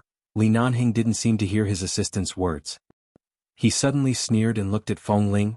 "Feng Ling, have you made up your mind to continue being so awkward with me?" Li Nanheng was indeed Li Nanheng. He was so arrogant that he didn't care about anyone's eyes or the occasion. Feng Ling clenched her fists and approached him with some difficulty. She said in a voice that only he could hear, "What's the matter? Can't we talk after we leave this place?" After a while she heard the man's chuckle. "You want to avoid suspicion? Very good." He said these two words indifferently. His icy gaze finally moved away from her body. Feng Ling turned her gaze to his face. Although the man did not leave immediately, he had already turned to walk toward the crowd. "Mr. Li, nice to meet you." The big shot of the financial world stepped forward and shook Li Nanheng's hand warmly. He was clearly very old, but because of his good maintenance he still looked bright and energetic. His eyes were filled with admiration and enthusiasm for Li Nanheng. "Nice to meet you, Mr. Mike." Li Nanheng curled his lips slightly. Although the coldness in his eyes had been retracted, there was still some hostility left. This hostility made his gaze sweep over the people around him, and there was a hint of mockery in his eyes. W. For M. Chapter 1322. Li Nanheng and Mr. Mike went to the front to discuss matters. Feng Ling remained standing in place. When she turned back, she happened to meet Li Nanheng's gaze. Before he left, he glanced at her again, and his dark and cold eyes swept past her body. Feng Ling felt that tonight's matter was a big mistake. Firstly, she didn't expect COE to use such an unsightly method to test if she had any intentions of making a deal. Secondly, COE didn't expect Li Nanheng to care about these things, and there was such an unclear relationship between her and Li Nanheng. In fact, even she didn't expect things to develop like this. She listened to the man's footsteps as he left, turned back to pick up a glass of wine and took a sip. With the help of the slightly cold red wine, she forcefully suppressed the burning sensation in her throat that was about to emit smoke. "Miss Feng, are you okay?" Because they knew that Feng Ling and Li Nanheng's relationship was not ordinary, the people nearby noticed her. Even if they weren't familiar with her, they still quickly asked with concern. Feng Ling held the wine glass in her hand and turned back to smile lightly. "I'm fine. You and Xiao Li?" The man was curious and hesitant, wanting to ask something. "Mr. Li is joking." Feng Ling didn't want to explain further. She smiled apologetically at the man and turned to leave with the wine glass. Li Nanheng was actually very calm and rational in many things, but once she was violated or treated too rudely, whether it was in the base or here, all his calmness and rationality would disappear, and even the word magnanimous would no longer exist. He might really be able to vent his anger on all the business people present tonight. In fact, Feng Ling didn't know that she would meet him here tonight. In that situation she didn't cooperate with him again and again. What would happen to her? Although Mr. Mike was old, he was a rather important person at tonight's banquet. What they needed to talk about were the profit-making relationships between the various companies and various general situations. The conversation lasted for about half an hour. Half an hour later, Li Nanheng scanned the audience but didn't find Feng Ling. He frowned slightly. "Excuse me." The man left these words and turned to leave in large strides. Feng Ling couldn't leave just like that. After all, what happened just now wasn't over. If she left without saying a word, The greatest impact would be on the Feng Corporation's reputation in the industry. She took advantage of the fact that she didn't have anything to do and didn't need to face too many interpersonal disputes. She went to the backyard of the villa and found that there was a huge pool behind it. The pool was surrounded by a unique European-style garden. When she walked out, the waiter in the banquet hall thoughtfully handed her a coat and said that it was dark and windy outside. If she wanted to go out for some air, she should wear more clothes. After thanking him, Feng Ling put on her coat and stood by the pool, looking at the huge blue pool in front of her. The guests were still chatting and laughing in the banquet hall at the back. The back was empty. Occasionally, one or two people would pass by, but they were only the gardeners or servants of the villa. On this mountain villa, there was only such a beautiful garden installed with many lights. The night view and lighting in the garden were also perfectly designed. It would not make people feel uncomfortable because they were on the mountain. Instead, the environment was good, the air was good, and all aspects were very pleasant. The premise was that CEO didn't have those messy hobbies of seducing all kinds of women. He was really a person with good taste. Feng Ling stood silently by the pool. The wind blew past, causing a shallow layer of ripples on the pool. She stared at the shallow ripples on the waves and remembered the warning in Li Nanheng's eyes just now because she didn't cooperate. Since she had already entered the business world, she had to learn to be independent. In the past, she didn't like to rely on others for anything. Did she have to rely on Li Nanheng now? As long as he was here, many of the thorny problems she needed to face would no longer become thorny. In fact, many of the things she wanted to obtain could be obtained with a casual word from him. Such a gap was more because she was unwilling. She didn't want to and she was unwilling to accept it. At the very least, she couldn't defeat him when they sparred in the base. Now she still couldn't defeat him. Sometimes Feng Ling really wondered if Li Nanheng had added infinite light and color to her life, or if he had added layers of heavy shadows. If she really couldn't get this 1 billion yuan, even if she was unwilling, she would probably be eaten by Li Nanheng in the future. Feng Ling stood for a while and prepared to return to the banquet hall. However, as soon as she turned around, a tall and slender figure suddenly bumped into her eyes. The man was leaning against the grape trellis in the garden between the villa and the pool. She didn't know how long he had been standing there. The beautiful lights in the garden behind the villa fell on his face, but his face was shrouded in the shadow under the grape trellis. She couldn't see his expression clearly. Only the flickering spark of the cigarette butt between his fingers flickered. If it was the Feng Ling who was still in 11 base in the past, as long as she didn't like him, she would really turn around and leave. She didn't even want to talk to him or say a word. But that time, Li Nanheng said that he loved her for 10 years. From the time she was almost stripped naked by him in the sauna room in the orphanage, to the time she used small stones to provoke him in the jungle outside the orphanage, to the time she entered the base, to the time she was 13 years old, and to the years that followed, his shadow had always occupied a place in her life. Even she didn't expect that she would be entangled with this man for so long. 10 years. Life was impermanent. How many 10 years could one have in one's life? She knew her temper too well. She was stubborn, careful, couldn't tolerate sand in her eyes, didn't like to turn back and was often stubborn and cold. However, Li Nanheng insisted on loving her for so many years. There had never been a messy woman by his side. Even if there was, he never gave her a chance. He didn't even give her a chance to be jealous. Although she was angry, she didn't want to force the road between the two of them to be too difficult, so she made such a bet. Either marry him and be entangled with him for the rest of her life, or they would separate and never see each other again. Perhaps it was because they had been entangled with each other for too long that she did not have the patience and energy to cultivate her relationship with another person. Even if she really had the patience to cultivate it, who would be able to enter her eyes? Xiaoba said that she and Jinwan were the same. They learned to love for the first time and met the best person. W. For M.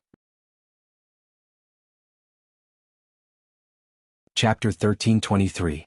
Li Nanheng suddenly appeared behind the villa. Feng Ling stood there without moving. "Come here," the man said mildly. His voice was indiscernible. Feng Ling continued to stand there without moving. Her feet seemed to be nailed to the ground. "Are you stupid? You're standing by the pool to enjoy the wind?" His voice was heavy. "I'll say it again. Come here." Hearing the displeasure in his tone, Feng Ling walked over and stood about a meter away from him. They weren't too close, but it was enough for the man's face to be seen clearly in the light of the garden. His long eyelashes were lowered, and his deep black eyes were quietly sizing her up. He didn't seem to be angry. "Weren't you talking to Mr. Mike? Why did you come out?" Feng Ling asked. The banquet inside shouldn't be over yet. It's not good for such a heavyweight like Mr. Li to suddenly disappear.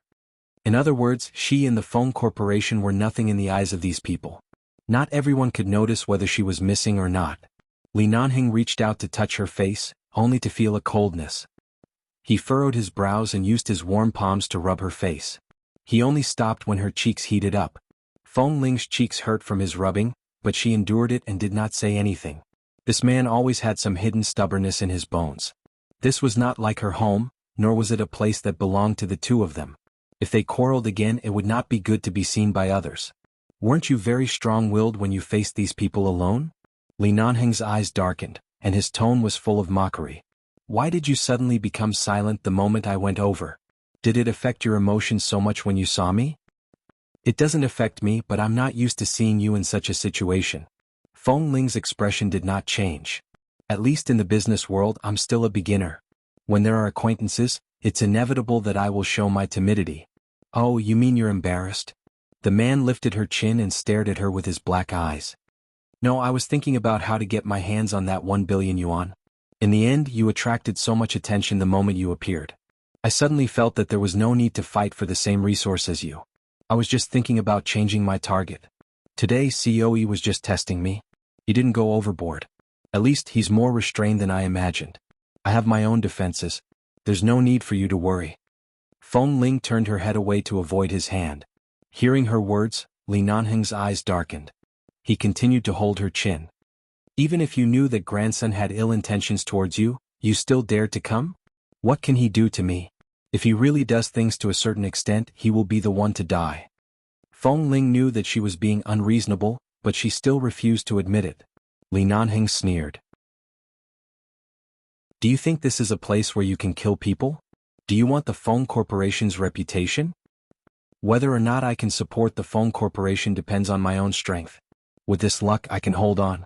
Without that luck I can't do anything. Feng Ling lowered her head. However, just as he finished speaking, he felt a sharp pain in his chin. She couldn't help but frown. Li Nanheng coldly pursed his lips. Looking at her expression of enduring humiliation, the anger in his heart rose even more. He reached out and pulled the woman who could make him angry into his arms. He raised her face and kissed her heavily. Feng Ling's brows twitched from his sudden kiss and the temperature on his lips. She shivered and wanted to retreat, but the man took the opportunity to drive in and steal her breath. After kissing her fiercely for a while, he picked her up and pressed her against the wall. His hot chest imprisoned her and the hot kiss blocked her again. Feng Ling almost lost her ability to think from his kiss. She had drunk some wine in the room. Although it was not much, she was blown by the wind for a while. The good red wine still had some alcohol in it. Her body, which was slightly cold from the wind, gradually warmed up. The heat rushed directly to her brain and then to her eyes. After a long while, Li Nanheng finally let go of her, but he was still not satisfied. He lowered his head and kissed her red and swollen lips heavily. As if it was not enough, he kissed her a second time and a third time. Feng Ling's every breath was blocked by him, making her almost unable to stand steadily. The drunkenness in her mind seemed to have become stronger. Her head was so dizzy that she knew she should push him away, but because she heard someone approaching, she did not dare to move too much, lest she attracted the attention of others. She raised her hand and tugged hard at the man's belt, trying to strangle him and remind him to let go. However, when her hand moved around his belt, her fingers rubbed against his waist. The man took a heavy breath and pressed against her forehead. His fingertips scraped the corner of her eyes, and his hoarse voice was filled with dissatisfaction. With me here, what luck do you need? You've been isolated in the Feng family and you've gone to England to study. You've tortured me for 2 years. It's enough. Feng Ling glared at the man in front of her who wanted to get back together with her and was so angry that she was almost speechless. She wanted to say that she didn't want to torture him. She didn't have so much time to be delicate. Life had shown her the way and she was just following that direction. He was clearly the one who was domineering and shameless. However, Li Nanheng had clearly accepted her reason for clearly feeling wrong because she left the base, but she insisted that she didn't want to give up halfway. He pressed his fingertips against her slightly red and swollen lips and explained in a low and hoarse voice, "First of all, I didn't come here today to compete with you for the 1 billion yuan, but even if I didn't compete with you and helped you pave the way, you would still lose to me in the end. I just didn't want you to lose too badly and helped you on every occasion, But you didn't accept it and insisted on being stubborn with me. Secondly, you were destined to marry me anyway. Back then, your cenotaph was already my wife in name. The word fiancé doesn't seem strange to me at all. You have to get used to it and accept it as soon as possible. Feng Ling looked at him in disbelief. He shamelessly used the word fiancé to seal his own coffin. Li Nanheng, you really don't have any shame at all. It's enough as long as I want you. Why do I need shame? The man sneered and pinched her face with his fingers. His fingertips wrapped around her soft long hair. W. For M.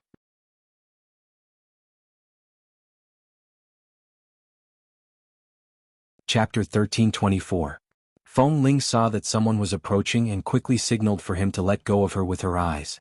However, Li Nanheng refused to let go of her. COE gave his company's big leader something behind his back. Although he has the right to talk about financing this time, he doesn't have enough power. If you want to please him, why don't you please me? After all, their company's big leader grew up with me. Doesn't that mean I have no chance of winning here? Feng Ling muttered to herself. Li Nanheng raised his brows slightly and smiled meaningfully. Do you think I'll snatch it from you? No, Feng Ling subconsciously retorted. Even if you don't snatch it, someone else will. In this situation, my chances of winning are not high. Whether your chances of winning are high or not depends on whether you understand or not. Li Nanheng's scorching palm pressed against her waist. His eyes were deeper than the night behind her. Instead of being obedient to someone like COE, why don't you treat your old acquaintance better? Perhaps I can help you. Feng Ling's brows twitched. Li Nanheng, have you forgotten our agreement? Help me? Instead of making you panic after I win, why don't I let you win a small round first? At least your heart is still mine. Li Nanheng raised his brows and chuckled. You stood by the pool for a long time. Were you thinking about how to win in front of me? Actually, there's really no need to go through too much trouble. As long as you smile at me and kiss me, not to mention 1 billion, even 2 billion or 3 billion yuan will be transferred to your Feng Corporation's funding channel in minutes, the man said as he played with her long hair. And what I want is just you. Feng Ling turned her face away. The man raised his hand and turned her face around. Don't turn your head. I'm serious. Could it be that he also knew that he wasn't being serious just now? What do you plan to do about TMing? That's a branch of the Feng Corporation. Do you want to take it back? Yes. COE and Feng Mingyue have worked together for many years. The two of them must have known about this matter. I guess so. How do you want to TMing back? The legal person behind TMing is still on the Feng Corporation's side. If I want to take him in, he won't be able to stand. Let's see if I want to target him now. Feng Ling glanced at the people passing by. Li Nanheng pinched her face and said in a low voice as he released her, You don't like to be intimate with me in front of outsiders? I'll give you some face and go in first. It's very windy outside. In the banquet hall, Mr. Mike had just dealt with a wave of business friends who had come up to greet him. He then politely chatted with COE for a while and had already gone to the special VIP lounge to rest. COE still stayed behind to continue entertaining the guests. Without Mr. Mike around, the atmosphere in the banquet hall became much livelier. After all, when Senior Jia was around, Mr. Mike was the former mentor of many business celebrities. Earlier, everyone had been a little restrained, but now they were more open. They danced, drank, and talked about things. The socialites who had taken the opportunity to surround Li Nanheng stood by the side and whispered to each other from time to time. They found it unbelievable that Li Nanheng was actually engaged. However, thinking about it, there was nothing wrong with it. The Li family had always been cautious and never revealed their family affairs to the public. Li Nanheng had just taken over the family business. With his current age, it wasn't strange for him to be engaged. Perhaps he had been engaged before he took over the Li Corporation. But why did they vaguely remember that a few years ago, they seemed to have heard about the marriage between the Li Corporation and the Feng Corporation? At that time, the media seemed to have spread it for a few days, but then the news disappeared into thin air? Back then, the second miss of the Feng family was still missing, right? She didn't return to the Feng family, did she? Could it be that there was something wrong with the news back then? Or was there some inside story between the two families? Li Nanheng was intercepted halfway to discuss something, and Feng Ling did not follow him.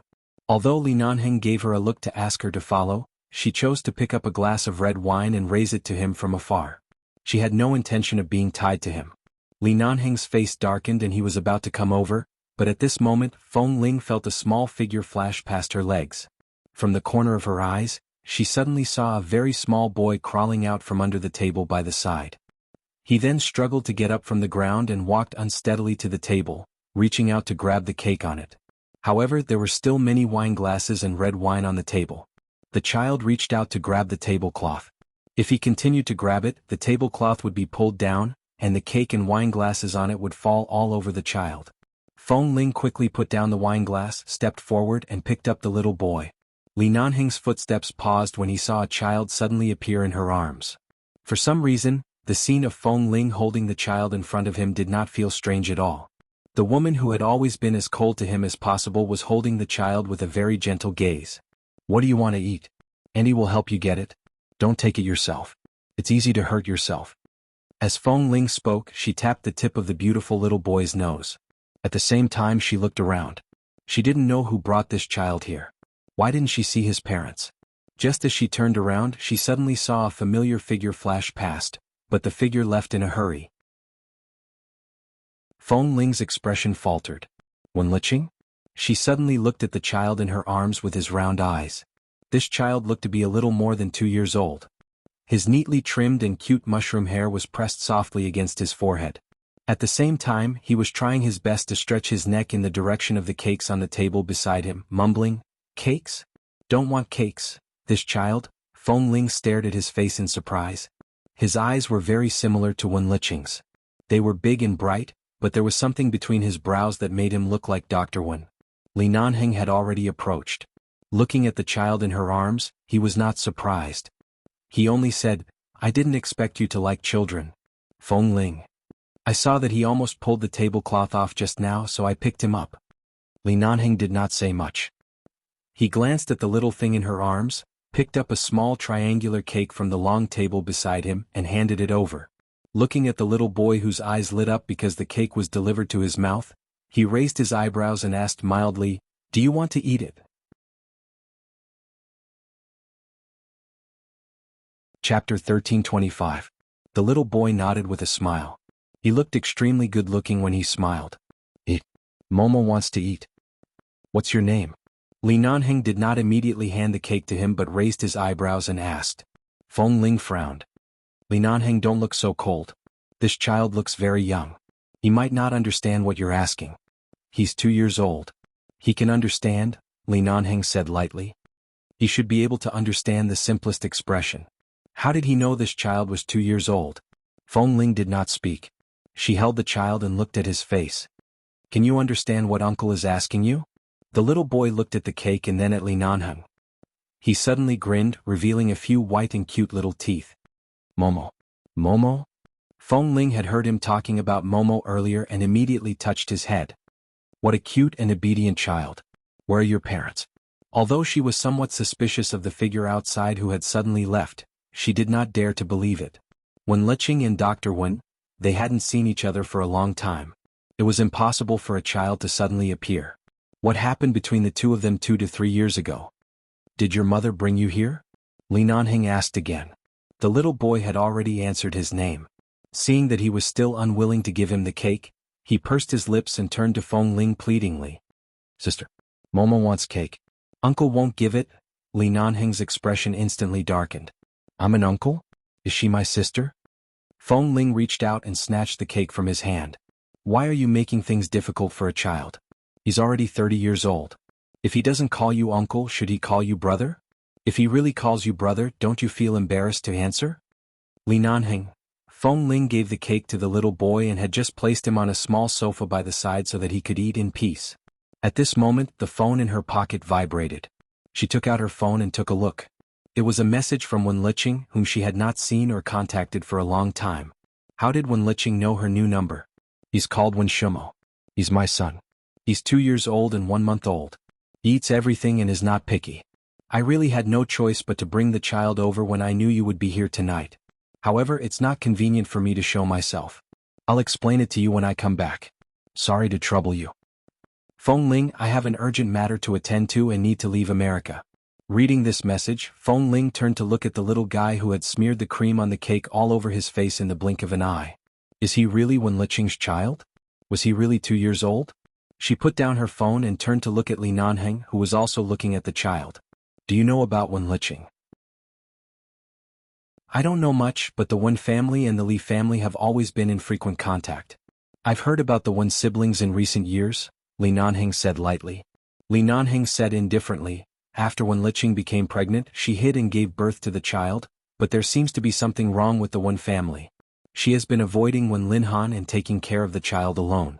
Today she suddenly sent the child here and specially handed it to you, but she didn't show up. There must be something beyond her control. So this child is really Wen Liqing and Dr. Wen's? With this appearance I can't think of a third person. Didn't you already have the answer just now? Li Nanheng's cold brows moved. But Wen Liqing probably really has no choice. Otherwise, why would she hand the child over to you? Feng Ling glanced at him strangely. What do you mean, otherwise why would she hand the child over to me? Do you know how to take care of a child? Why not? If it really doesn't work, I'll send him to the Feng family. Since she rarely begged me, I can't really send this child to Dr. Wen, Feng Ling said and looked at the little guy who was covered in cream. Although she said it was easy, in fact she had never taken care of a child before, nor had she interacted with a child much. Feng Ling really didn't know what to do. But the child had already been sent over. She couldn't push him out. It's not a good idea to send him back to the Feng family. Wen Linhan can easily find the whereabouts of this child. What the hell happened? Hasn't Wen Liqing always liked her brother? Now that she has a child, why is she so desperately avoiding him? She doesn't even allow him to see the child? Li Nanheng only raised his eyebrows and looked at her. I don't have a fixed residence in Washington, but I can temporarily settle the child in a joint venture hotel of the Li Corporation. Without my permission no one can approach. You can come and take care of him at any time. I can also ensure that his whereabouts are hidden. Feng Ling had just turned to sit by the sofa and rubbed little Momo's head. Hearing Li Nanheng's words she did not look up at him, but at the same time she said calmly, your idea is indeed not bad. 2 birds with 1 stone. Even I have to live at your place. Aren't I helping you think of a way? Li Nanheng boasted shamelessly. Feng Ling couldn't be bothered with him. She asked a passing waiter for 2 wet tissues and helped little Momo wipe the cream on his body and mouth. This child did not cry even though he couldn't find his mother. He even called her sister sweetly. Wen Liqing had probably said something to this child before he came in.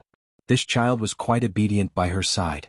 Since Wen Liqing didn't want Wen Linhan to find this child, unlike New York and Los Angeles, she didn't have any special rights. Li Nanheng's place was indeed the best place to go. You go out to work during the day. When you're busy, I can arrange for bodyguards and servants to take care of him. My people will keep their mouths shut. Li Nanheng's eyes darkened. There was no one else in his eyes, nor was there any child. There was only Feng Ling, who was sitting by the sofa with some hesitation in her eyes. It was time to draw in the net. If he didn't draw in the net, she would really be used to running away. He wouldn't be able to catch her. Promise you'll get a room for him alone, not in your own room, Feng Ling said slowly. This way, it'll be more convenient for me to accompany him. What will happen if he goes to my room? Li Nanheng raised his brows unhappily.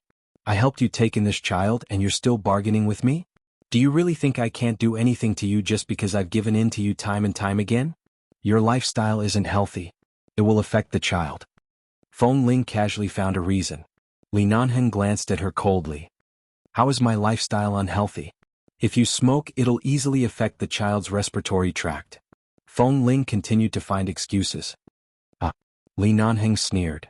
Give birth to one for me right now. I promise I'll quit smoking immediately.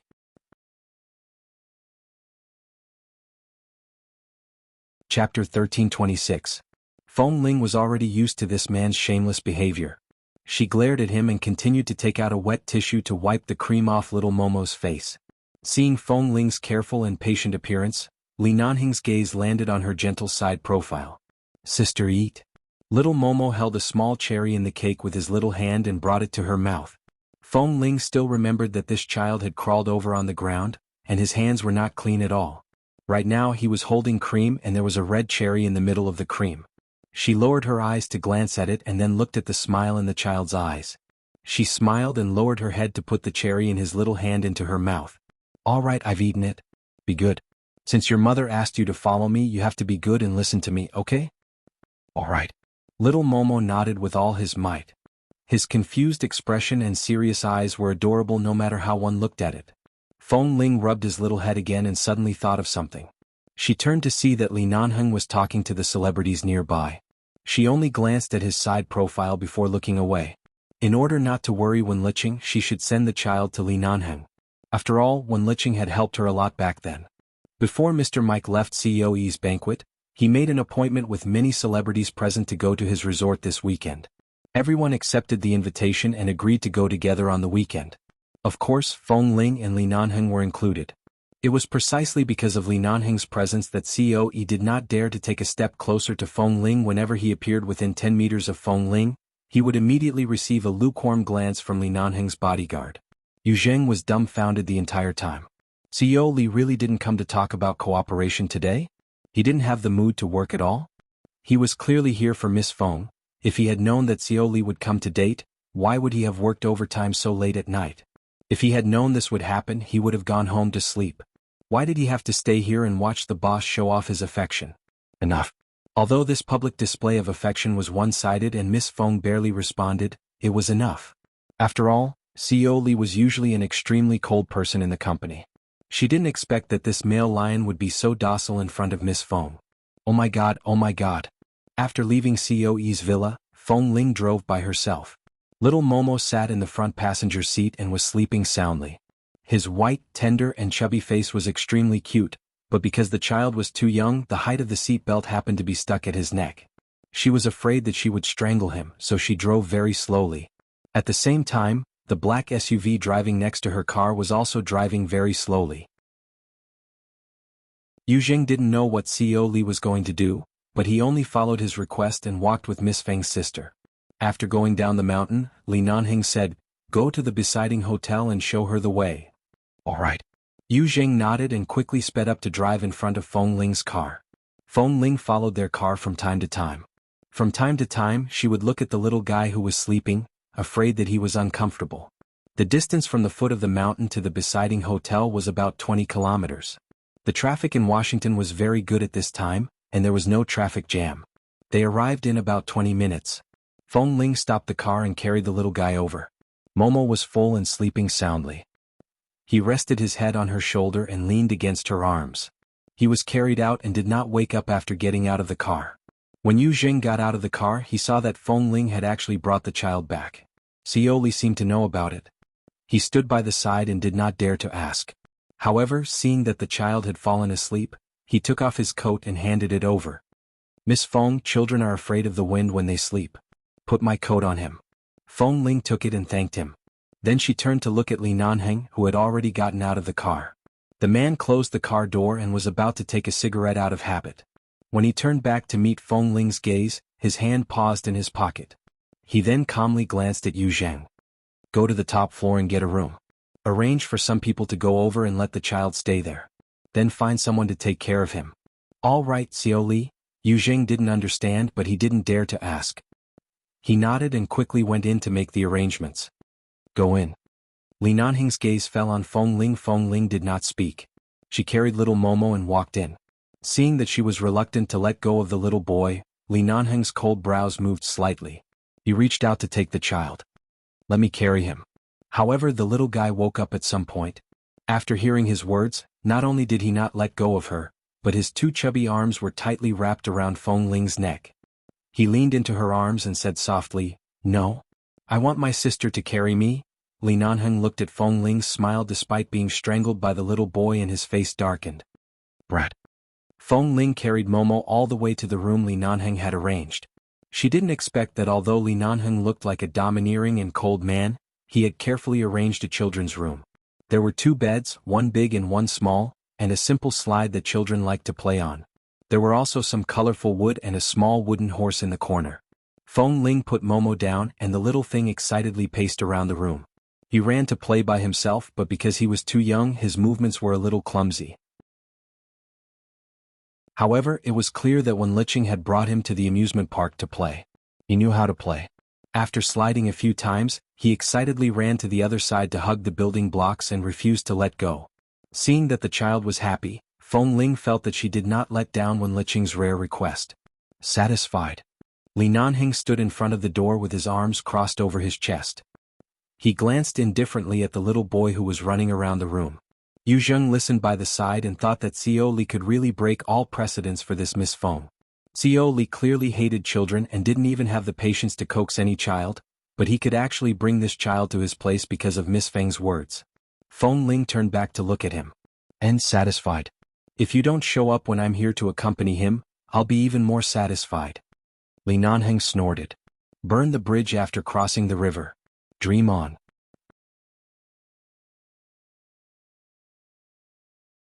Chapter 1327. She knew that he wouldn't do as she wished, so Feng Ling didn't waste any more time talking to him. She looked at little Momo and took a photo of the child playing happily. She lowered her head and fiddled with her phone before sending the photo to Wen Liqing. After sending it for a few minutes, she didn't receive a reply.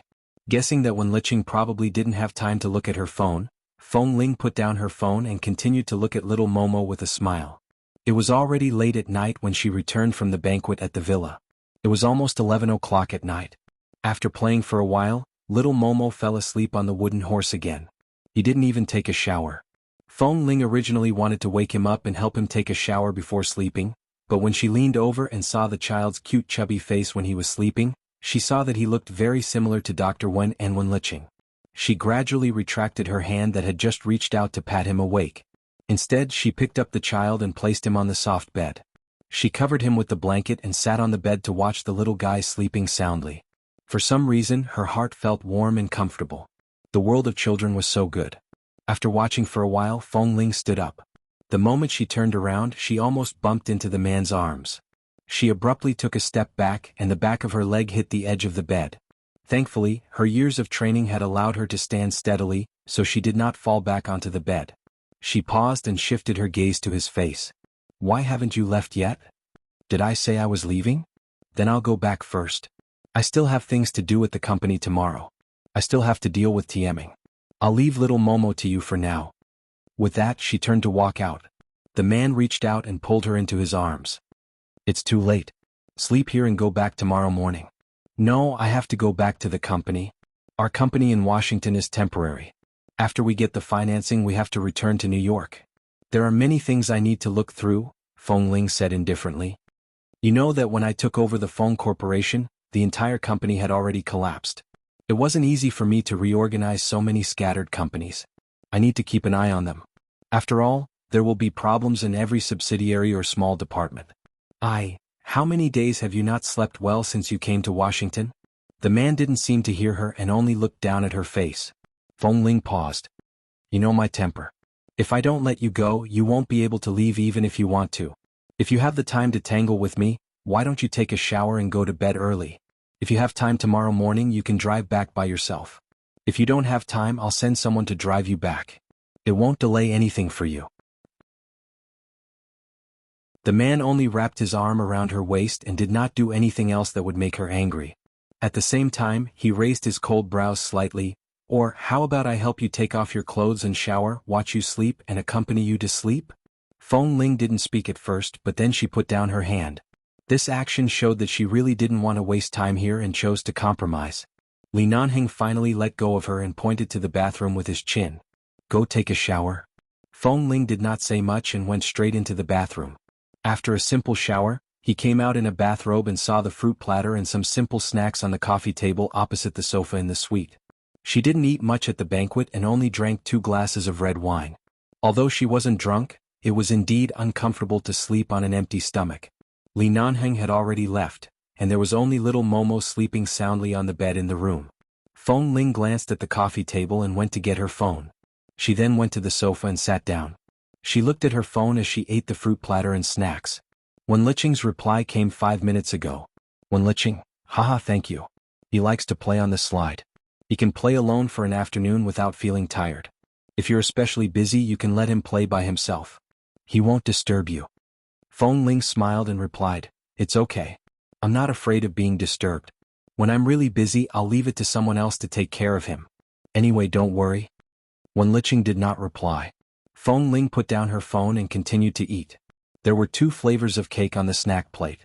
One was the blueberry flavor that she always liked, and the other was the milk yellow flavor which she suddenly fell in love with in the year she was in England. Li Nanheng actually knew about this. Feng Ling looked at the time as she ate the cake. It was getting late. She still had to return to the company tomorrow.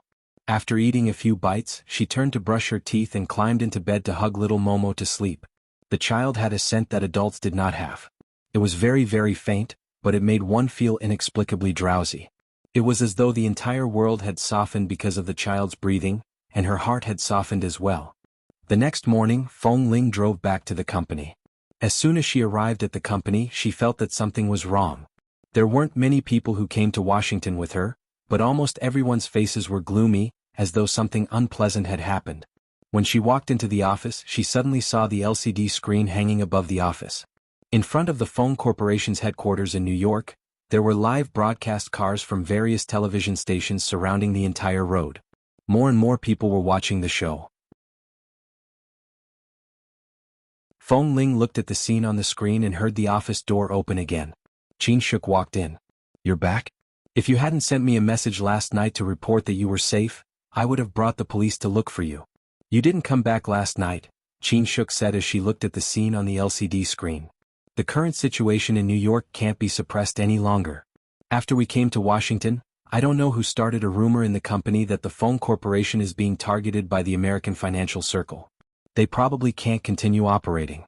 They also said that the company is going to lay off a large number of people. In addition, the order has been withdrawn and the stock matter. Right now, all the employees in the company are in danger. Some people have been incited to say that they want to." Hearing the hesitation in Qin Shuk's words, Feng Ling's brows twitched. "Want what? Continue." Needless to say, this news must have been caused by Feng Ming. Was he so afraid of being taken back by the Feng Corporation that he wanted to destroy the Feng Corporation first? It was indeed a good move to shake the morale of the employees.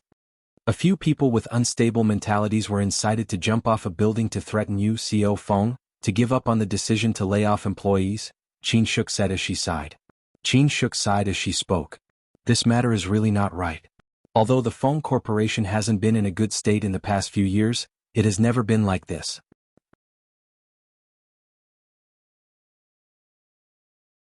Chapter 1328.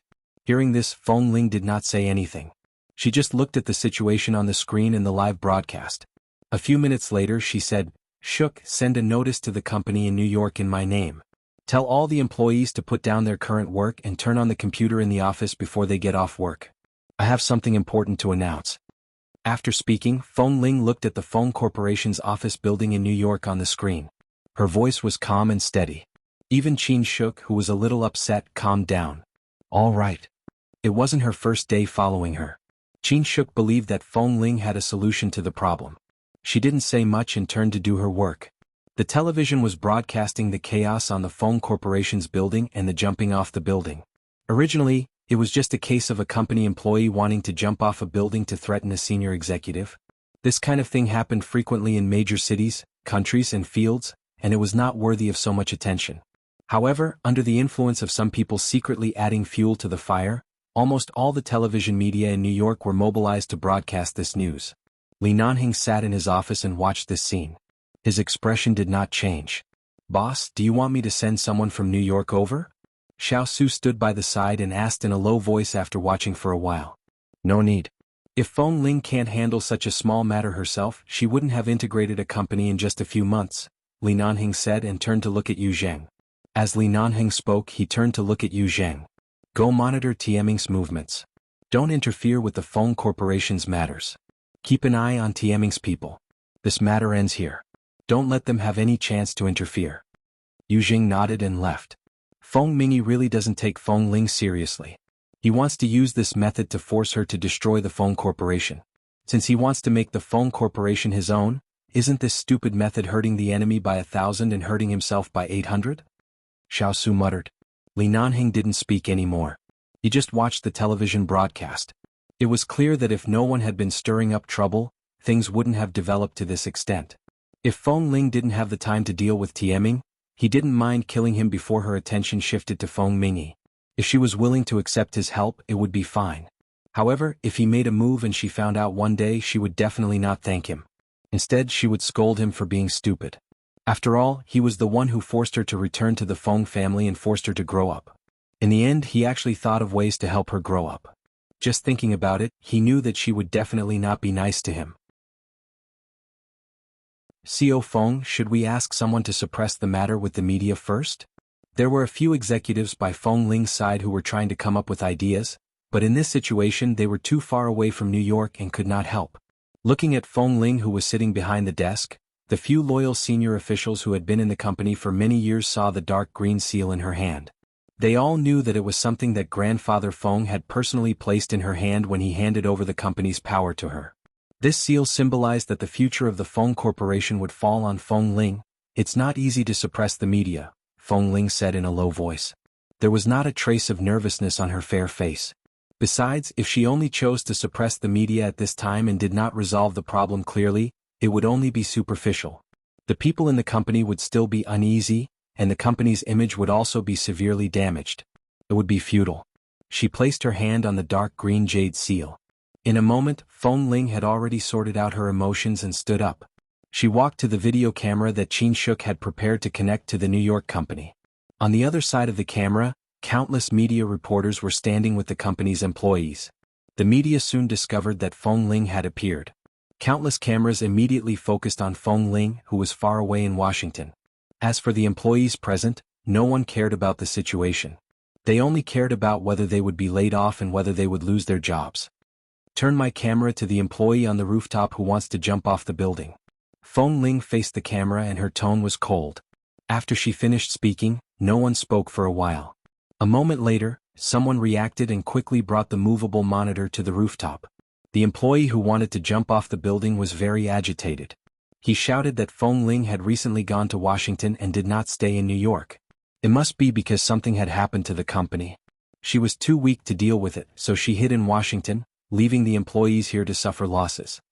He cursed and cursed, unable to stop his agitation. I'm indeed in Washington.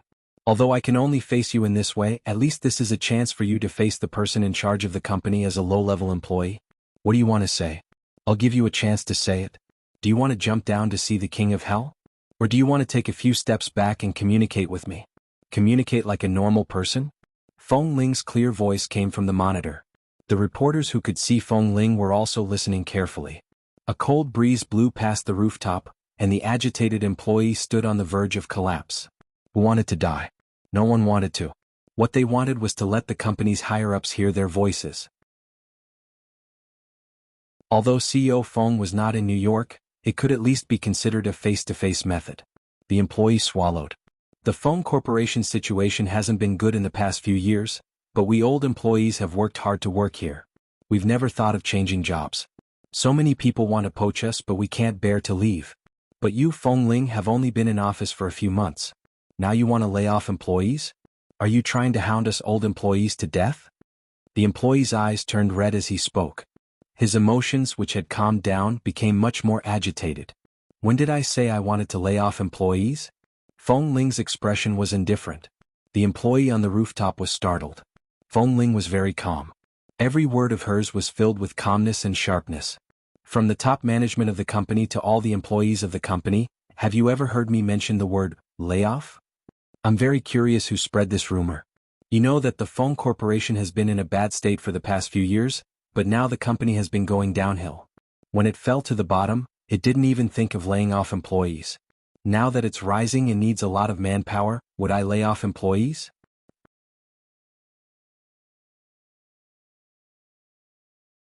Chapter 1329. But the company's supervisors are also saying that the company is being targeted. It's a difficult thing to be targeted when you're on the rise. Everyone says that we can't hold on any longer. The employees on the rooftop tightly gripped the railings at the edge of the rooftop. Hearing this, Feng Ling coldly looked at the life-saving railing in his hand. I'm the CEO of the company. If I say I won't lay off the employees, I won't lay off the employees. Do the rumors they spread count, or do my words count? Feng Ling's voice was strong and clear. The employee on the rooftop knew that the camera was aimed at her. Her words were not only for him, but also for the thousands of employees of the company to see, so of course they counted. The restless employees in the other offices finally calmed down and believed that it was indeed just a rumor. You also know that the company is now being targeted. So this so-called targeting, in addition to blocking the various projects, is it possible that there is a psychological attack? Feng Ling said indifferently, although the rumors are small, they are fearsome. When all the employees of a company are in a state of panic and can't even carry out their normal work, how can they have the capital to turn the tables? I'm afraid they won't even be able to maintain the most basic business. The other party is the one who will really collapse. Will really lose completely. Feng Ling said coldly, "Now, I promise in front of all the employees of the company that I won't lay off anyone.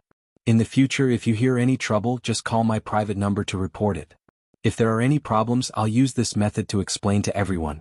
Rumors can not only destroy a person but also a company. Most of you are old employees of the phone corporation. I believe that you pay more attention to your relationship with the company than a newcomer like me. Don't let these rumors destroy everyone's mentality at work. Now maintain your original state and wait for me to return." In the end, Feng Ling's tone gradually softened, and her words were no longer as sharp. However, the old employees were filled with emotions. That's right. They had been in the phone corporation for many years, and their feelings for this place were too deep. At this moment, the staff on the rooftop nodded submissively and could only wipe their tears with emotion. They were no longer in the mood to seek death. It's just a small rumor crisis, but it has alarmed all the major media in New York. It's really my fault for causing everyone to panic like this. The responsibility is also mine. It's my responsibility. I solemnly declare that as long as I'm here, the phone corporation will not collapse, and I won't let you lose your jobs. In just a few words, Feng Ling had already instilled in everyone the idea that as long as she was there, they would definitely be able to keep their jobs. After she took over the company, although most of the employees accepted this new president, many of the old people actually didn't take this young man seriously. And in this small crisis, the collapse of the employees' confidence was quietly resolved. And at the same time, Feng Ling's image as the new CEO became stronger in front of all the new and old employees. In the phone corporation's office building in New York, the employees in the office gradually returned to their posts to continue working, and the media gradually retreated. As they did not capture any surprising news, a big matter that had been stirred up became a small dispute in a company, so no media was willing to spread it around. An hour later, Feng Ling heard Qin Shuk's report and finally heaved a sigh of relief in her heart when she heard that the matter had calmed down. Although it's only a small dispute, stabilizing the employees' moods and calming things down is more important than explaining to the media. Feng Ling has clearly found the main point. Xiao Su commented, "I didn't expect Feng Ling to have changed so much after leaving the base for just 2 to 3 years. Her heart is stronger than before and she has indeed become more stable. If Feng Ling was only an outstanding member of 11 base back then, it can be said that her wings have hardened a lot, and she has indeed grown up." Xiao Su looked at Li Nanheng. Li Nanheng's ink-black eyes were fixed on Feng Ling's face on the screen. He did not shift his gaze away from her for even a minute. "She's still immature, but at least she's more stable and calm than I imagined." After a long while, when everything on the screen ended, Li Nanheng's thin lips moved slightly. "It's already very good. It's only been 2 to 3 years. You can't expect her to reach the level of a first-class enterprise management in 2 to 3 years, but it's already very good that she used the most appropriate method to resolve the crisis." Li Nanheng played with the remote control in his hand. "Isn't the most appropriate way to run over to me and ask me to help her? Hug my leg and shout for hubby to help me?" Xiao Su, Feng Ling had been busy in the company for 2 days and had barely left the company. She lived in the company because she did not want to contact COE anymore. However, right now, the phone corporation was on the rise. No matter what, she had to obtain other resources. Otherwise, not only would she have come to Washington for nothing, but she would also have lost a lot. Have you really never considered asking Li Nanheng to help you? Right now, the phone corporation needs to rope in people everywhere, but isn't the most direct way to rope in the Li corporation? Li Nanheng is really crucial to this matter. Don't give him a cold war anymore. Soften up a little and express your stance to him. The phone corporation won't be so bumpy." Qin Shuk knew that Feng Ling didn't like to hear this, but she had no choice but to suggest softly. Seeing that Feng Ling didn't speak, Qin Shuk sighed again. "In the past, I wasn't very familiar with Li Nanheng. In my impression, I often heard cousin Mingzhu talk about him, but the Li Nanheng I heard is a very cold, difficult to approach and bad-tempered man. However, from you I feel that he's a man who loves you very much. No matter what, instead of pleasing so many people like COE, you might as well smile at Li Nanheng. This is more useful than anything else." Feng Ling pursed her lips and glanced at her. Qin Shuk decided not to speak, but when she turned to walk out of the office she muttered softly, "You're so patient with COE and the other bosses. You often smile at others, but you might not be able to achieve your goal. Those cooperation cases might not fall into your hands, but if you treat Li Nanheng like this, I'm afraid he can send the whole world to you." The office door opened and closed. The room was silent. Feng Ling lowered her head and continued to work. Suddenly her phone vibrated.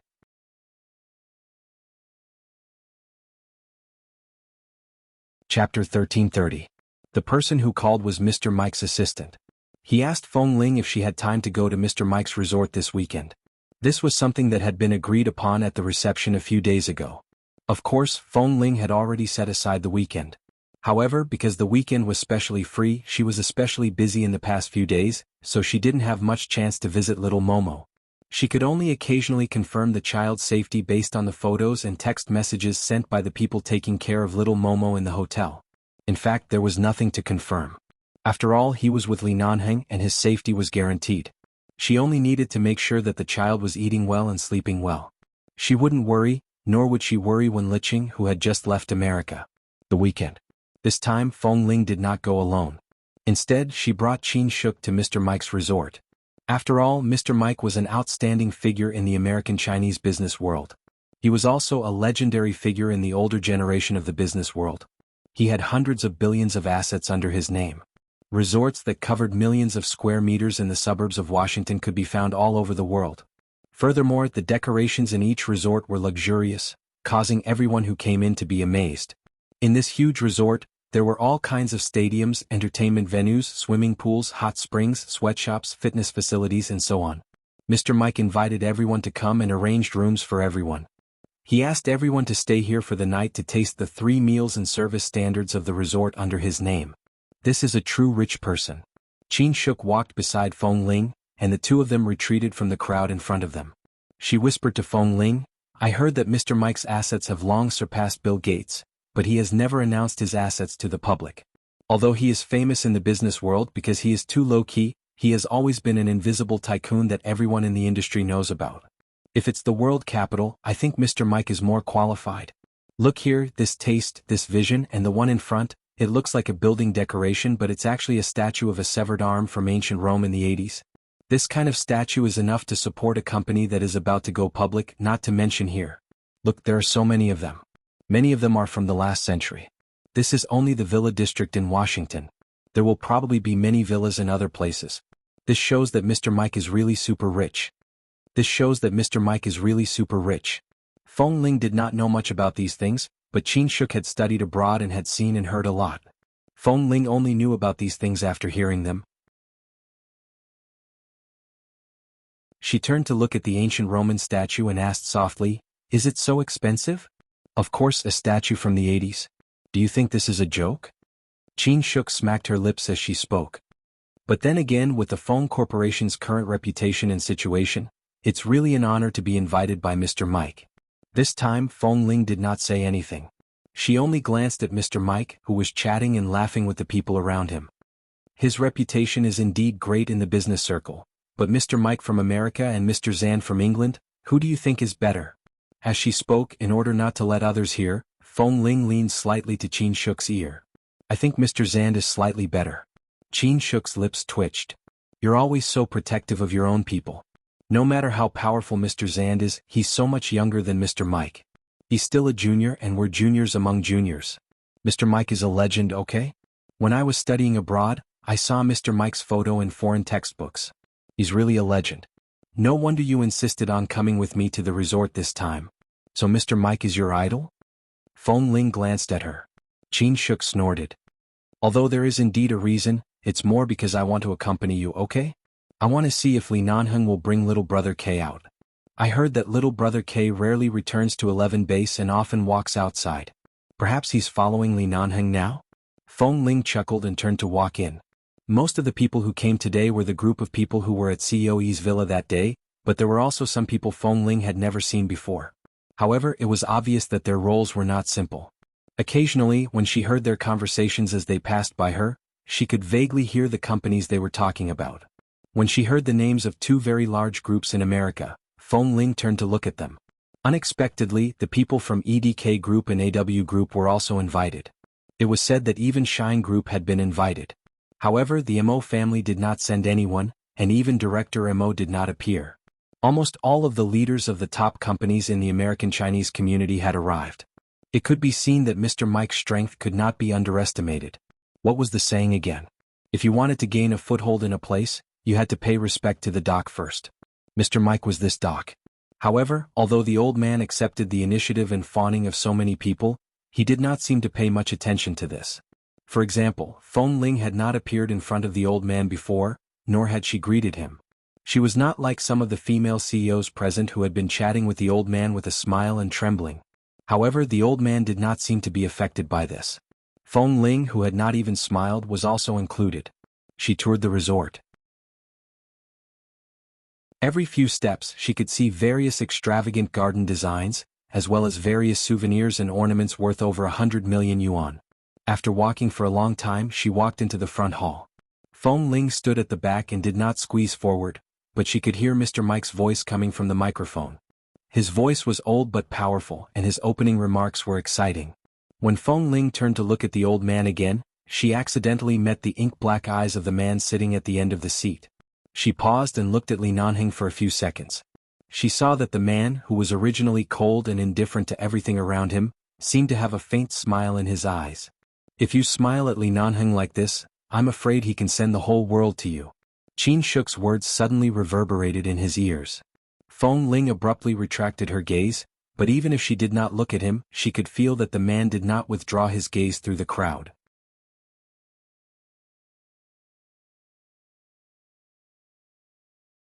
Chapter 1331. Everything was peaceful in the resort, but Feng Ling vaguely felt that something was amiss. Li Nanheng was used to holding a cigarette in his right hand and holding a cigarette in his right hand. Earlier, after coming out of the stadium, everyone was about to return to their rooms to change into light clothes so that they could relax here comfortably. She accidentally turned her head and saw that he was holding a cigarette in his left hand while his right hand was by his side. Feng Ling's sharp gaze landed on Li Nanheng's right hand. He was wearing a suit shirt and his sleeves covered his arm. She couldn't see anything. What are you looking at? Qin Shuk gently pushed her from behind. Let's go and change. After entering the Feng Corporation with you, I haven't had the chance to go anywhere for a relaxing vacation. Now that I'm here, let's relax for 2 days. Shall we go to the hot spring later? By the way, I heard that the hot spring here is the type of hot spring plaza. It's not like the hot spring hotels outside, which are hidden and separated. The hot springs here are all in the same place, one small pool next to another. Thankfully, the swimsuits I brought are all conservative. Otherwise, those stinky men would have seen them all, Qin Shuk said as she pulled Feng Ling away. I won't change into my swimsuit. Isn't there an office area beside the hot spring pool? I'll turn on the computer and accompany you. You still have to work when you're on vacation? I'm not interested in hot springs, Feng Ling said indifferently and entered the room. Qin Shuk knew her personality. Once she made up her mind, it was useless to persuade her. She simply changed into her swimsuit. Seeing that Feng Ling really took out her laptop, she was speechless. You really brought the laptop over? And there are still some project documents I haven't read.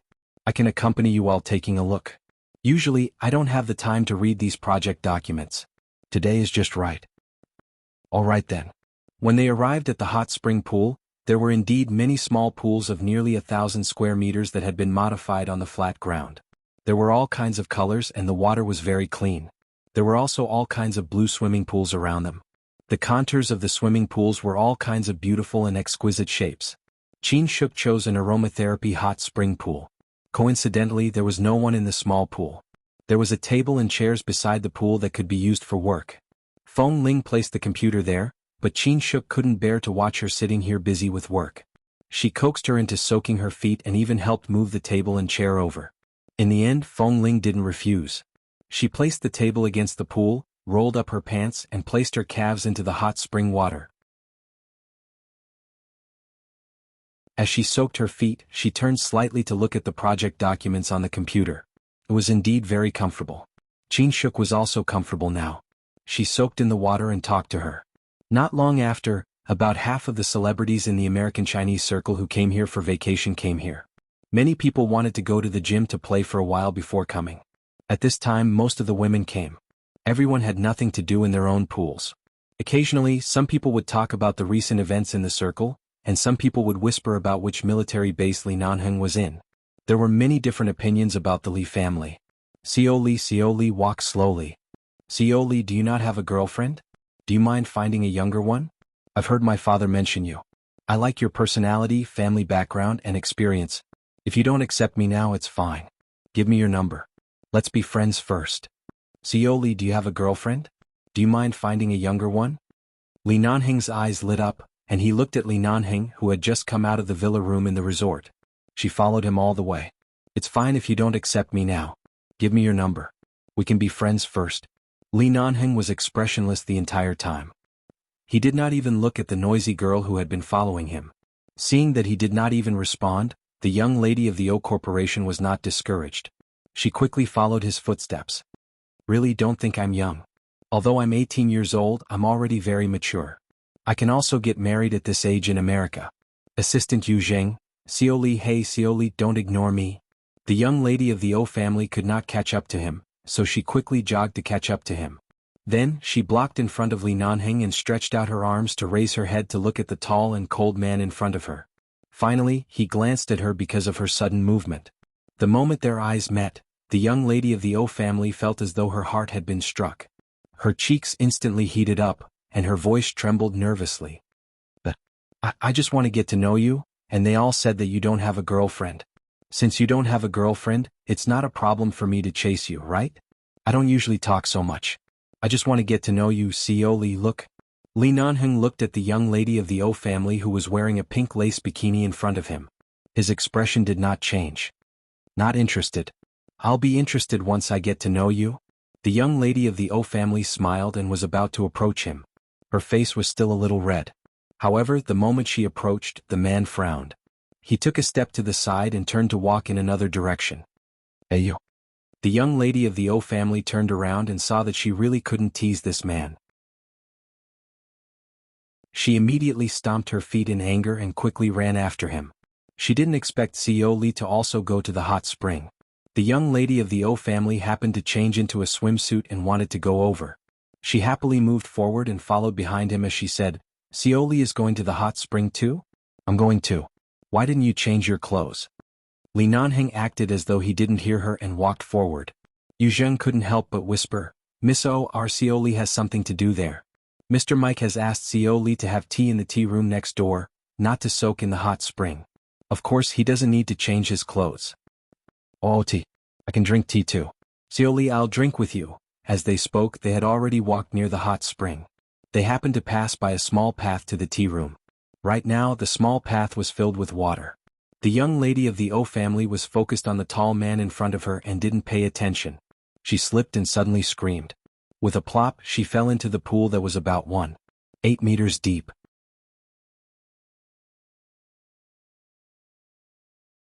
Chapter 1332. The young lady of the O family was wearing a bikini, but she didn't seem to know how to swim. She struggled desperately in the pool and cried for help.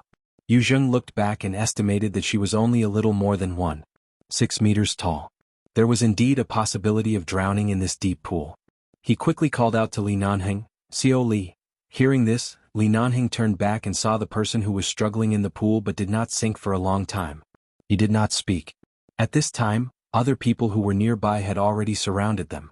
They immediately shouted, Aya, isn't this the young lady of the O family?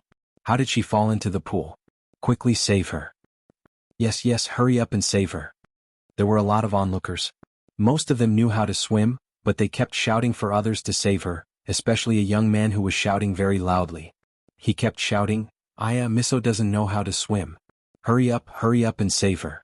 Xiao Li, I saw Misso follow you here just now, right? Hurry up and save her. Li Nanheng replied expressionlessly. He glanced coldly at the person who was gradually sinking in the pool and signaled the young man who had just spoken to go down and save her. Seeing that Xiao Li was really unmoved, the young man looked at the pool again and was about to jump in. Fortunately, at this moment, the manager of the resort's swimming pool area came over. When he saw the situation, he jumped down and pulled her out of the pool. The young lady of the O family was placed flat on the platform by the pool. A group of people surrounded her. The young man was afraid that she would reveal something because she was wearing so little, so he quickly pulled a towel over and covered her body. Then he patted her face and shouted, Wake up, what should we do? Xioli Miso did follow you here just now, didn't she? Why did she suddenly fall into the water? The young man turned around and suddenly asked anxiously. Li Nanheng glanced at him coldly. I was in a hurry here. You could even notice that she was following me? The young man's expression froze for a moment. He couldn't stand Li Nanheng's cold and sharp gaze that seemed to see through everything. He quickly retracted his gaze and continued to pat the unconscious young lady of the O family. What should we do? The people around were all saying that they needed to call an ambulance. Even Mr. Mike was alarmed and had already rushed over. Seeing that she was indeed unconscious, Li Nanheng took 2 steps closer and lowered his eyes to look at the young lady of the O family lying there. How long until the ambulance arrives? What do we do now? Artificial respiration, someone said.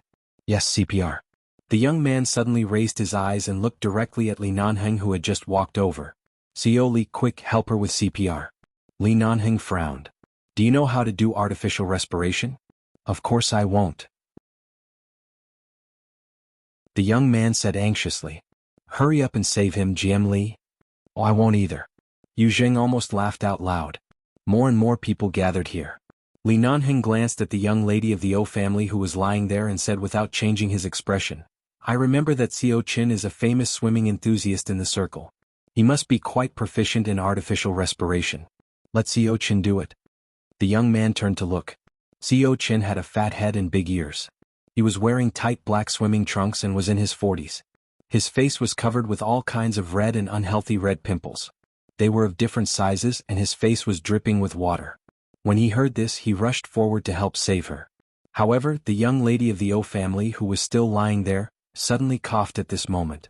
She quickly sat up before Xiao Qin came over to help her with artificial respiration. She turned to look at Li Nanheng awkwardly, but Li Nanheng had already left without looking back. The hot spring pool where Feng Ling and Qin Shuk were in was relatively far from the swimming pool, so she was not clear about what was happening over there. Feng Ling was focused on the project documents on the computer, while Qin Shuk was drowsy in the pool. From beginning to end, she did not notice the boring episode over there. After returning to her room from the hot spring pool, Qin Shuk still wanted to go play golf. This time, Feng Ling did not accompany her. Seeing that she had been busy at the hot spring pool for the entire afternoon, Qin Shuk did not force her. She only told Feng Ling to remember to order some food for her when it was dinner time and left. Feng Ling turned off the computer and looked at the time. It was 5 o'clock in the afternoon. It was probably dinner time at 6 o'clock. After thinking for a moment, she called Li Nanheng, but he did not answer. She called Yu Zheng and learned that Li Nanheng had just returned to his room and was probably resting. After confirming that Li Nanheng was in his room, Feng Ling got up and walked out. Mr. Mike's resort was very big. It took more than 10 minutes to walk from her resort villa to Li Nanheng's villa. After entering, Yu Zheng saw her and quickly greeted her politely. Miss Feng. Is he still in the room?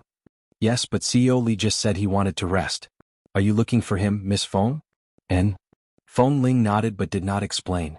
Yu Zheng was about to say something when he suddenly saw that she was holding a box of medicine in her hand.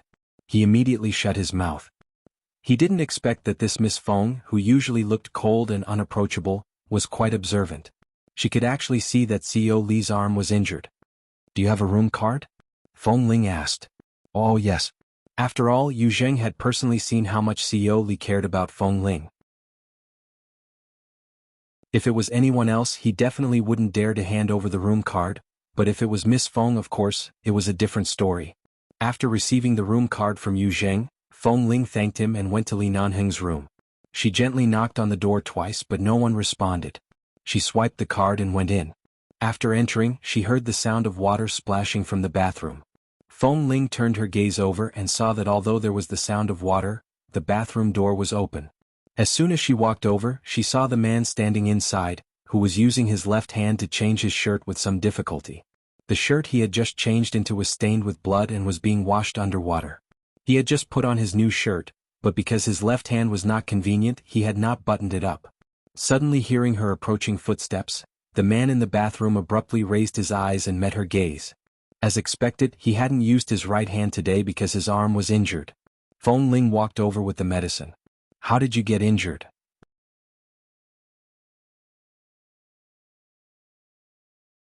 Chapter 1333. Li Nanheng looked at her for a moment, then lowered his head to look at his arm. He gently moved it twice, silently indicating that the injury was not serious. It's okay. It's not a big problem. It's just a superficial wound? A superficial wound will make you unable to move your entire right hand for a day? Feng Ling had been injured before. She wouldn't be fooled so easily. She walked in and stood in front of him. Raise your hand. Let me take a look. Li Nanheng lowered his eyes to look at the woman who had already approached. He glanced at her long hair hanging behind her shoulders and then at her soft and comfortable clothes. It was clear that she had just returned to her room and was about to rest, but she suddenly came to his place. He smiled. Did you specially come to care about me? Feng Ling did not answer. She watched as he still did not dare to move his arm. She reached out and tugged at the unbuttoned sleeve of his shirt. When she saw that there was a circle of white gauze wrapped around it, extending from his wrist to his elbow, it could be seen that the area of the wound was very large. She paused and then raised her eyes to look at him. How did you get hurt? Meeting her sharp gaze, Li Nanheng smiled lightly. I met a sworn enemy from when I was on a mission in the base. The other party discovered my current whereabouts, and their revenge could be seen everywhere. I'm outside, unlike in the base. There are many things that I need to personally appear to ask about. No matter how careful I am, I will inevitably be ambushed. When I was surrounded, the other party had knives in their hands. Before I broke out of the encirclement, I was inevitably cut twice on my arm. Fortunately, the bones were not broken, but the cuts were a little deeper. If that was the case, the medicine she brought would be useless. Feng Ling placed the tube of wound medicine in her hand on the marble table beside the sink. Since you know you're being followed by your sworn enemy, why didn't you transfer people from the base over? Didn't you even arrange for a bodyguard to come to the resort this time? Li Nanheng smiled. Even bodyguards can't beat me. Why do I need them? At least there are more people. If something really happens, you don't have to break out of the encirclement alone. The people around you are all in the business circle. Assistant Yu probably doesn't know what to do when he encounters such a thing. Can't you arrange a few more people around you? Why didn't Xiao Su follow you? As Feng Ling spoke, she raised her hand to touch the gauze on his arm, but her fingers stopped a centimeter away.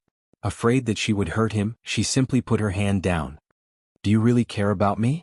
The man looked down at her with a deep smile in his eyes. Feng Ling looked at him coldly. I noticed that there seems to be something wrong with your arm today. I don't know what happened. I don't know what happened. Coming over to ask is also a form of concern. Li Nanheng smiled with satisfaction. What should I do? It's probably because I've been ignored by you for too long. You just came over to look at me, and I'm so satisfied that I'm about to swell up. Feng. Crazy. Now that she had seen it, she knew what kind of injury it was and how it was injured. There was nothing to doubt. This kind of simple medicine was useless. She should just leave and go back to her room.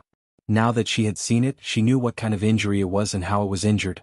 Aren't you afraid that the wound will get infected? She said in a muffled voice. Did you bring medicine and gauze over? I'll help you deal with it. Didn't you change the medicine on your arm when you came? It's still wet. Aren't you afraid that the wound will get infected? She said in a muffled voice. Did you bring medicine and gauze over? I'll help you deal with it. Li Nanheng looked down at her and did not speak. Feng Ling looked up at him. I'm talking to you, Li Nanheng. In? Ah yes, I brought it, but I'll call you Zheng in. Don't reach out. Li Nanheng smiled. He was still smiling? Feng Ling rolled her eyes at him and did not waste any more time talking to him. She turned to look for Yu Zheng and asked for 2 kinds of medicine and gauze from him before returning. Seeing that the man was still standing in the bathroom, she wanted to call him out, but thinking that it was convenient to wash there, she walked into the bathroom, placed the things aside, and gestured for him to raise his hand. Li Nanheng looked at her for a while and did not resist. He raised his arm and handed it to her. Afraid of hurting him, she carefully untied the gauze. As she untied it, she saw that more and more blood seeped out. When the entire gauze was removed, she saw the 2 bone-deep wounds on his arm. Each one was about 7 or 8 centimeters long. With such deep wounds, no matter how good the medicine was, there would still be a lot of blood. Besides, he didn't rest at home even though he was injured. He actually came to this resort to participate in all kinds of social activities. Didn't she say that he didn't show up for these small activities? Feng Ling guessed a possibility. She only used a towel to avoid his wound and wiped the blood off his arm. Then she used a medical disinfectant cotton to wipe his wound clean. She picked up the medicine she brought and compared it with the medicine Yu Zheng had given her. She compared the effect of the 2 before helping him apply the medicine. The wound was so deep that it would definitely hurt a lot when applying the medicine, but Li Nanheng didn't seem to feel the pain. He just looked at her and watched her apply the medicine for him. It was as though all the time in this world had stopped. It was as though all he wanted was for Feng Ling to be safe in front of him. When she helped him wrap the gauze again, Li Nanheng suddenly smiled. "What are you smiling at?" Feng Ling glanced at him in confusion. "It's been so long since you've touched these wounds. Your bandaging skills are not bad." "You're not rusty," the man commented. Feng Ling didn't speak but continued to slowly bandage him. Although she had already left the circle and no longer had her friends and brothers get injured like before, and in this circle, it wasn't her body that got hurt, but her mind, after all, had already been deeply rooted in her bones. Although she hadn't touched these things for a long time, it didn't mean that she would forget how to bandage them. Although she hadn't touched them for a long time, it didn't mean that she would forget how to bandage them. "Li Nanheng, I suggest you arrange some bodyguards by your side. Didn't you bring 2 last time at the villa? Why didn't you bring them to the resort this time?" "If I knew you were here, why would I bring bodyguards? If the 2 of us work together, how many people can beat us?" She didn't know if the man was joking or serious, but when Feng Ling looked at him, she saw that his gaze and expression were serious. W. For M.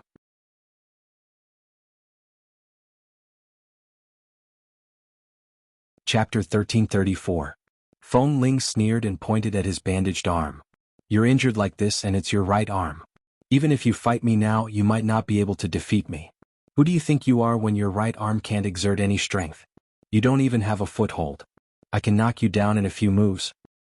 "Really? It's been a long time since I've seen it. Why don't you try knocking me down now?" The man lowered his head and leaned close to her.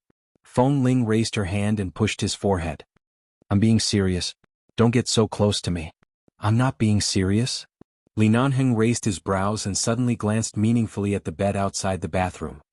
"Otherwise, what do you think I meant by, do it? Did you think wrongly?" "Li Nanheng." Feng Ling looked at him coldly. The man raised his brows. "And I'm listening." Feng Ling didn't want to talk to him anymore. She lowered her head to help him tie the gauze properly. After confirming that it was much better and that the gauze wouldn't be torn open because he was changing back and forth, she raised her head. "All right, be careful. Don't touch the water again." As she spoke, she turned to take the shirt out of the sink. However, as she turned around, her long hair suddenly hooked onto the 2 buttons on the front of his shirt. She abruptly turned around and felt a pain on her head. She immediately paused and turned back in surprise. Li Nanheng also immediately lowered his head to look. "Why are you entangled?" At this moment, Feng Ling also glanced sideways and saw that a few strands of her hair were entangled in the buttons of his shirt. She quickly took a step back, but this time she happened to bump into the man's arms. She raised her hand to pull her hair down, but Li Nanheng raised his hand at the same time. Don't pull so hard. Your hair will break." He had known Feng Ling for so many years, but this was the first time he had made such a scene because of her hair. Li Nanheng didn't know whether to cry or laugh. His right arm was inconvenient, so he could only raise his left hand to try to untie her hair. "Wait a minute. Don't move. Let me do it." Feng Ling could only stand there without moving. She felt the man's hand carefully unraveling her hair, but after waiting for a few minutes, there was no effect. She turned her head again, but because of this movement, Li Nanheng suddenly frowned. "I told you not to move. I was just about to untie it, but when I moved, it became even tighter." Feng Ling. It was not convenient for her to turn her head like this. No matter how long her hair was, it was not particularly long. When she turned her head like this, she could only see from the corner of her eye where it was entangled. However, it was actually quite difficult for her to turn around and untie it herself, unless her entire body was completely pressed against his arms. But even if she really pressed against him, she could not raise her hand to untie it. The man frowned. His left hand was not as nimble as his right hand to untie things. When she suddenly turned around, the ends of her hair that were about to be untied tightened again. This time it was as though he had tied a dead knot. "Can you untie it or not? If you can't, just break it." Feng Ling saw that he had been untying it for a long time and frowned. "There's no need." Li Nanheng lowered his head and said seriously, "Such beautiful hair. My heart will ache if I break even one strand of it." "Then you really don't have to. Normal people will lose dozens of hairs on average every day. No matter how good my hair is, I'm still a normal person. Do you have to feel sorry for me every day?" As Feng Ling spoke, she reached out to pick up the small scissors she had used to cut the gauze and handed it to him. Just cut that strand. Li Nanhing didn't even look at the scissors she handed him. He only said, no.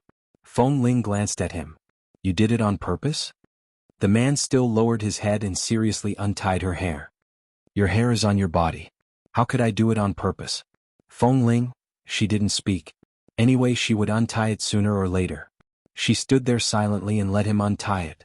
However, her hair was a little wavy now. It was easy for it to become a dead knot if she accidentally wrapped it around his buttons. Li Nanhing didn't want to break her hair. It took him more than 10 minutes to untie one button. There was another button that was even tighter. He continued to untie it. At this moment there was suddenly a knock on the door. Yu Zheng's voice came from outside. Xioli, Mr. Mike is here.